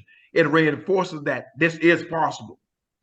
But as far as sitting down with some brothers, especially these are some JCers, they want to fight, they want to argue. Now, they ain't going to fight nobody else. But if you look like them, they're willing to fight you when you tell them JC is a lie. All right? Even when you show them the evidence. However, with something such as a channel, they go there on their own accord when their hearts and minds are prepared for it. There's no contention. There's nothing but curiosity and the willingness to learn. But if it is just brought out before them, they're not ready for it, not willing to accept it, etc., then it's contention. So to me, this is by far one of the better mediums by which to reach them, because this reaches them when they are ready. They find this on their own accord. I think you're exactly right, 100%. But there are some people who need to learn to be ready. They need to hear information which will help them to get ready. We have to do that as well. This platform does that, but also what I'm proposing to do and what Dave is proposing to do, that will reach out to more people as well. And I will amalgamate many, many truthers who are going to get to know who the Israelites are and know the law. Black, white, green, brown, every nationality. And so that's the challenge we have in front of us, but I welcome it. And I fear no man, I only fear the Most High. So if he's giving us the tools and the knowledge to do what we've got to do, I think we should do it. That's what I think. And so we should make use of that knowledge. Here, I mean, I can only speak about the UK. I keep going on about the UK. I'm not in Turkey anymore. But here in the UK, we have a chance now. And people are willing now and ready to listen. Have you found that, Dave? What do you think? Again. Dave, unmute yourself. Keep doing that. Sorry about that. Yes, I'm finding, because I've got these couple of videos out there, JC Exposed, and I'm getting a lot of people come back and saying I've never thought of it like that before, and there's no way I can continue following this idol. So yeah, I have noticed a bit of an uptick in that since I first put that video out, but it's still just a trickle. Yeah, it's something. It's something. I put it on I put it on this channel as well. I guide a lot of people to them videos. If they try to put that, let me put you Exposed part 1 and 2. I tried to put that across before. People wanted to kill me. Okay, they hated me for saying that JC wasn't real. Do you know how much backlash I got years ago? It was terrible, but I don't fear that anymore. I didn't fear it before, but it's something that I don't even worry about now, because what has to come out has to come out. We are in the time of enlightenment now, where all these truths are coming out. So whether people are ready for it or not, it's coming out now, regardless. And I think now is the time to talk about it. So it's very exciting, I feel. I'm really excited for the future. I really am. We do a last 7 minutes, so it'll be 2 hours. Well, I've got to go right now, to be honest with you. I can't even do. I've got to get changed. I've got to teach in a bit, get people fit for the new year. All that, whatever idols they're worshipping over this time. When's the new year? It's April, March. Some do it late March, and for me, I mean, I go with April 1st. April. Yeah, wouldn't it be the first new moon in March? Look, some people say the moon, they go by the moon. Look, I'm not knowledgeable of that. I'll make it simple. For me, the year starts April 1st, and I keep Passover April 14th. Some people do it, I want to say in the 15th or the 20th, between the 15th and the 28th of March, I believe. And I mean, I'm fine with that. I'm never in contention with anyone about that. But for me, I go April 1st at the beginning of the year. Yeah. Do you do a teaching? Cut off. What was the question? I'm sorry. Go ahead. I got cut off, and then I tried to get back in. I just got back in. I don't know what happened. But what was the question everybody's answering? No, I was asking when's the New Year? When is the New Year? Okay. All right. Go ahead, Dave, and I'll respond to that after you finish. I ain't mean to cut you off. Oh, now I've forgotten what the hell it was. Dave, you must be related to Biden. What's going on? Oh, dear. Yeah, no, it's gone. Whatever it was, it's gone. Oh, okay. My apologies. Like I said, I had just got back in for some reason. I got kicked out. But yeah, as far as when the new year starts, I think that this is something that we need to learn. I think it's going to take some time. I think it's something that we definitely need to study because this is a part of our culture. We have to know about the cosmos. We have to know about how the seasons and the beginning of the years and things like that because it has a lot to do with our livelihood. We're going to become farmers. We're going to be producing our own food, producing our own wealth, and these are some things that we need to know. So I've been doing my research and just continue to study the moon cycle. I don't predicate my Shabbats off of them, but I do predicate my months off of them. And like I used to do the same thing. I used to go with April 1st, April 14th, and so forth. But like I said, I try to expand my knowledge on that because I'm just trying to make myself prepared for the real thing. So I know people go by different things. Some people go by the crescent moon, dark moon. Me personally, I go by the full moon. And here being out here on the east, I study the signs, as far as when the barley starts rising. I'm in contact with some people that's in the land right now. So they kind of, we kind of network and communicate when the barley's rising, when it's starting to get ripe. And then you could say that's the beginning of the year. So once the barley starts rising, when it starts to become ripe, that first full moon, and this is normally around late March, I want to say around April time.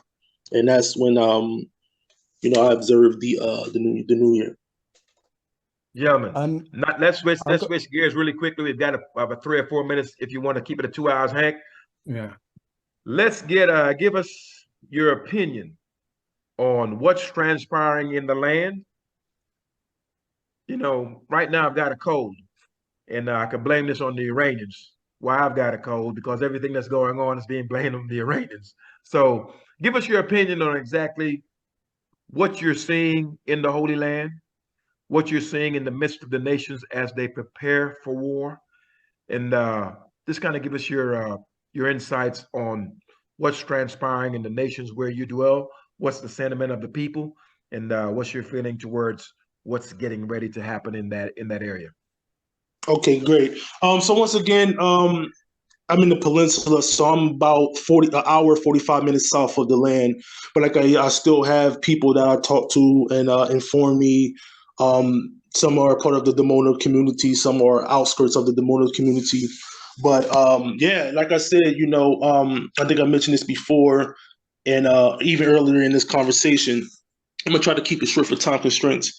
But yeah, everybody is the tension is very, very high, very high. In my opinion, all these Arab nations are plotting secretly against the Israeli government. They're plotting hard, and like I said, it started with the UT rebels, but that's going to expand. They're going to be hit from all different directions. They got the Lebanese border. They're going to be hit. They're going to be hit from the northeast with Syria, and now they're facing problems from the south. Also, Egypt is really not too keen with what's going on. They're just trying to play peacemaker because they're still in bed with the Americans to some degree. And they're basically trying to find their way. They don't know if they want to go to the Russian side. They don't want to know if they want to stick with America. So Egypt is kind of like sitting on the fence to see, the winning side, and they're going to try to hop on that. But yeah, like I said before, Iran, that's the major thing right now, is Iran, and that's the situation.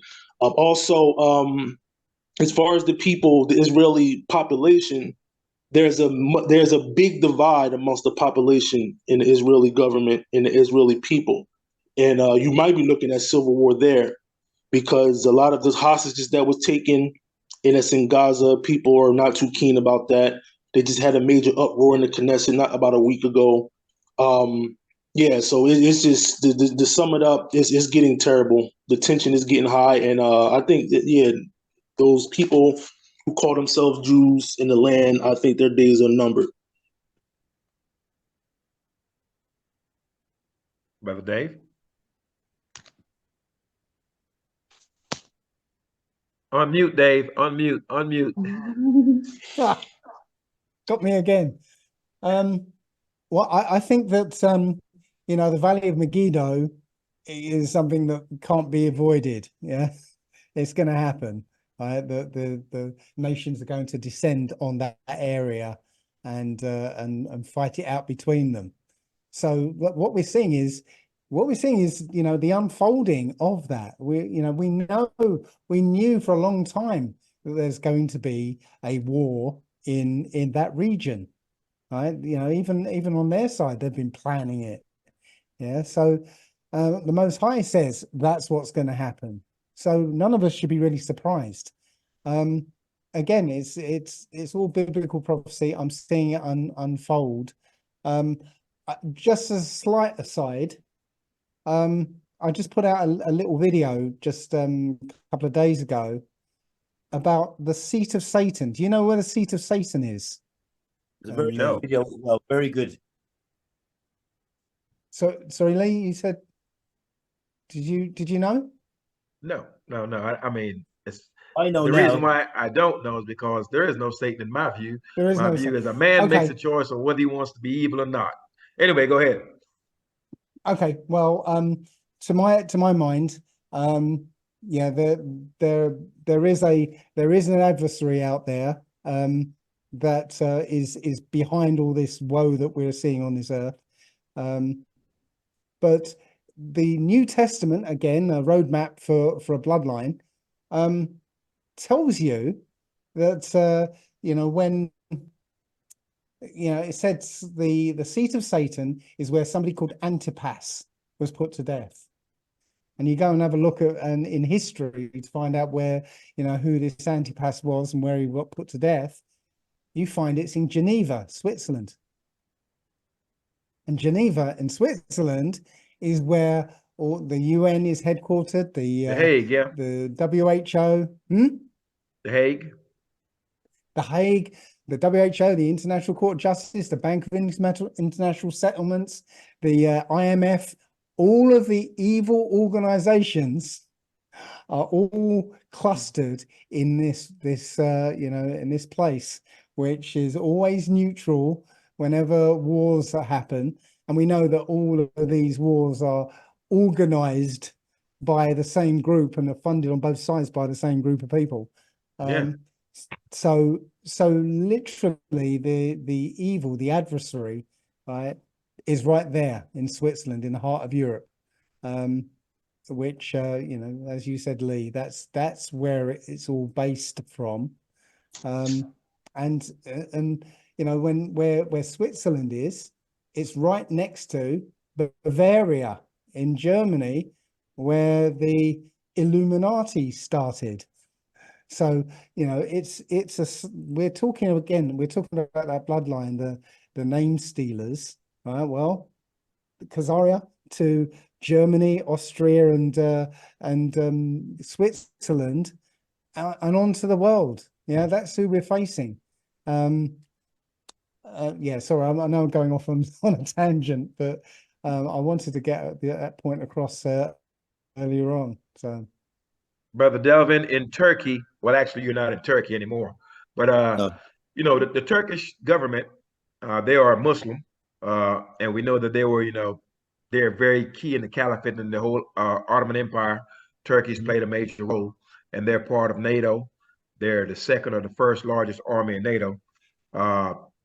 I'm thinking that should they attack Iran, uh, they're gonna Turkey's gonna pick a side and is gonna pick a side and is gonna run with the Muslims, and that can be some problems. So my viewpoint is this: we know exactly what's going to happen as the Most High gather the mighty men of these nations and bring them down into the valley of Jehoshaphat. We know what's going to happen. However, as Israelites, we need to prepare the Israelites as well as the stranger, European or otherwise, who are of a contrite spirit, but especially the children of Israel. We need to be prepared because if these nations are going to war, we're housed within these nations.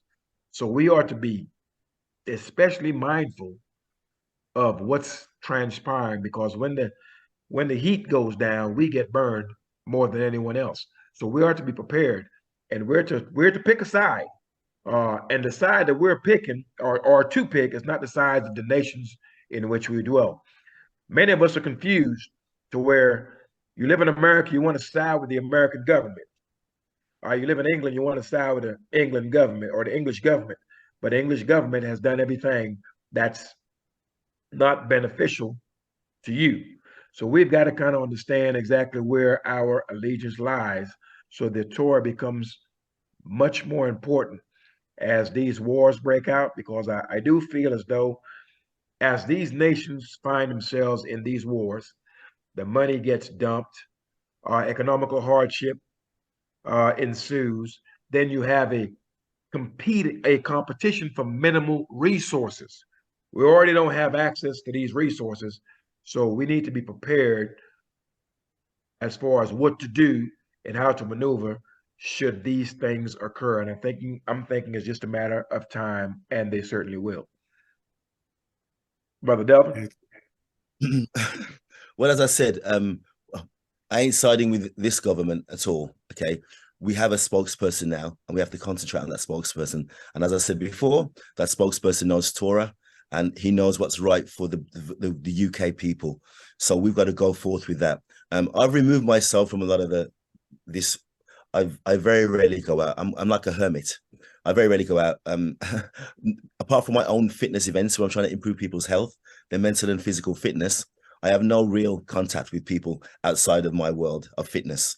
And so this time now when I'll be coming out will be to be speaking to people who will have to know the truth, whether they like it or not. And that's the only people I'm siding with, the ones who want to know the truth, who want to learn Torah, and who need to know that the Torah exists. That's what I'm going to be. That's how I'll occupy my time. In Turkey now, they're going to side with the Muslims. The Turkish people don't really like the UK people. They like the UK people, like the UK government. They don't like the UK government. And Erdogan, they tried to overthrow him, but they've realized that his plight is much bigger than they envisaged. So no one's going to overthrow Erdogan now. He's going to be there for the long haul, I think. And he's good for the Turkish people. He is. And he doesn't agree with Israel, and he doesn't agree with the UK, and he doesn't agree with the United States either. So for me, you know, he's a better devil than the rest of them. You know what I mean? He's better than the rest of them, you know. But so it's all good in Turkey right now. It's all good in Turkey. I'm going back there again, maybe in June. Well, before that, end of April, May time, then in June, and then again in October. So yeah, let's but I've got to fly now. I've got to fly. I've got to go teach. I've got to go, brothers. We come together. Anyway. Yeah, we got to fly. I got to fly. Yeah. So peace and y'all bless, brother Delvin. Peace and love to all of you. Dave, we talk soon. Yeah. Okay. Well, absolutely, right. Absolutely. All right. Peace, take it. All right. Bye-bye. Look, Dawid. Sorry, peace, brother. Peace. All right. All right. Peace, brother Delvin. I'm going to say this much, especially for those who are living in America and those who are living in Britain. There's judgment being passed upon the Palestinians right now, and once that judgment is finished being doled out upon them, it's going to be doled out upon those Europeans calling themselves Jews in that land. Now, keep in mind that America and Britain and Germany and some of these other European nations have backed these Israelis in what they've been doing over the past 75 years, which is unrighteousness from top to bottom. I foresee it that once these Israelis get judged after these Palestinians, then the nations, primarily America and Britain and Germany and the rest of them, are going to be judged also. There's no way in the world that these Israelis are going to be engaged in righteousness and their co-conspirators go unpunished. So I'm thinking that when they fall, watch for America, Britain, Germany, these other Europeans to tumble shortly thereafter. Okay. And this war, yeah, I think some people believe that England might get involved into the war, so they will start calling the young people. I don't know, maybe in America, I'm not sure if that will happen. You're going to start doing what? Start calling the young people to go and fight the war. Yeah. Well, right now, speaking of that, as far as that, which would be a drafting process where you are involuntarily enlisted. Now, it's been a while since there's been a draft here. However, there's such a shortage within the military here. I want to say, same in England. Yeah, 23 out of, let's say, out of 100% of eligible young people that's able to go into the military, out of that 100%, only 23% can match the physical requirements and pass all the tests necessary by which to enlist. So you have a full 77% that's not even eligible, that can't even qualify to be there. And of the 23% that does qualify, they don't want to join. So I've just read an article the other day where the Navy, they're beginning to waive the high school diploma, which is one of the requirements to get in, or a GED, which is a high school equivalent diploma. They're waiving that. You can come in there as dumb as you want and still enlist. And that's how bad the recruitment has been for the military. No one is joining. You have to where homosexuality is being accepted within the military ranks, etc. So the military is not the same. It doesn't have the same staying power, and it certainly doesn't have the men like it used to have. So as that begins to denigrate and degrade, not to mention many of the immigrants are in the military as well too. So their conviction for fighting for this nation in some instances may not be the same. So it's a problem. Okay. It's same in England, it's same in the UK. A lot of people are not enlisting. A lot of young people don't want to enlist, so they're struggling. Yeah. But anyway, let's see. Time will tell. Time will tell, certainly. Okay, should we wrap it? Any last words, anybody? No, I think that's it. Brother Dave, well, Brother Dawid, you still there? Yeah, I'm still here. You have any last words for the people? Oh yeah, like I said, it's always a blessing to be on here with you brothers and breaking bread with y'all. I heard a lot of different perspectives today. Most of it I agree with. Some of them I'll take time to meditate on. But I just want to encourage everybody, just to stay focused. Take some time for yourself. Work on yourself. Because at the end of the day, the Most High is looking for quality, not quantity. So making sure that, you're elevating your higher consciousness to the best of your ability. Make sure you take care of your bodies, take care of your mind, take care of your soul. And that's really all I got. Like I said, it's always a pleasure to be on here with you brothers. Okay. My last words will be this. Peace and y'all bless to everyone. And brothers also, I'm to let you know that Brother Benaiah, he's not here with us because he's at work. So he does send his regards. But my words to the people would be this: remain encouraged, walk in the Most High's laws, statutes, judgments, and precepts. And we are to remember that you have a responsibility to your people, period. I think if we're to keep that in mind, we have a responsibility to our people, to the old, to the young, and to someone who may not even know. And as for those who are not of our nation, we are to deal righteously with those of them who deal righteously with us. Simple as that. Peace and y'all bless. Yeah, Kwame gave his regards. Oh, okay. Oh, good. Same thing. Tell our brother we said hello. Yeah, I think he was fishing today, so he couldn't make it. Oh, really? Okay. All right.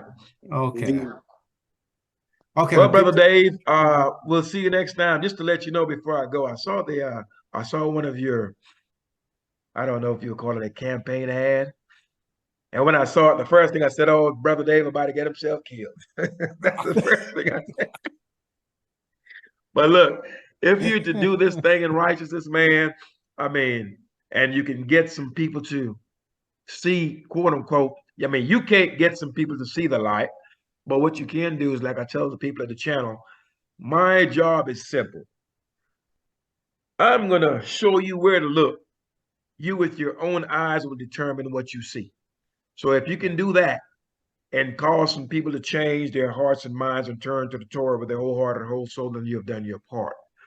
But as you know, to oppose these people's system and to do it successfully, you're going to have the Most High before you. For if you don't, and you go up against them, we lose every time. We lose as an individual and we lose as a collective. So provided you keep the Most High before you, you will be just fine. But if you slip, then they will triumph over you, and we don't want that. Yeah, I ride an electric unicycle. Okay, I don't know if you've come across those things. Yeah, you've shown me that thing. You've shown me that contraption. Right. I've seen it. So I ride the electric unicycle, and it goes fast, and I'm on the road and everything. Right. The Most High has an easy way to punish me now if I put a foot wrong. Yeah. So I know I'm staying in the right side of him because I've not fallen off the thing yet. So yeah, I'll keep on the right side. And good luck, man. Also, like you said, God bless your campaign and everything that you're trying to put forth to do. And you got our support here on this channel without a doubt. So yeah, continue to do what you got to do. Oh, brothers, it's always a pleasure. And Brother Hank, you doing your part as far as getting us together. That's important too. So Hank, you're not to be left out because you're the orchestrator of all of this. And so good job on your part, because people do look forward to this. And I certainly look forward to seeing you all the next time. Yeah. Indeed. Okay. God bless. Peace. Peace and y'all bless everyone. God bless. Take care, everyone. All right. Peace. Bye-bye.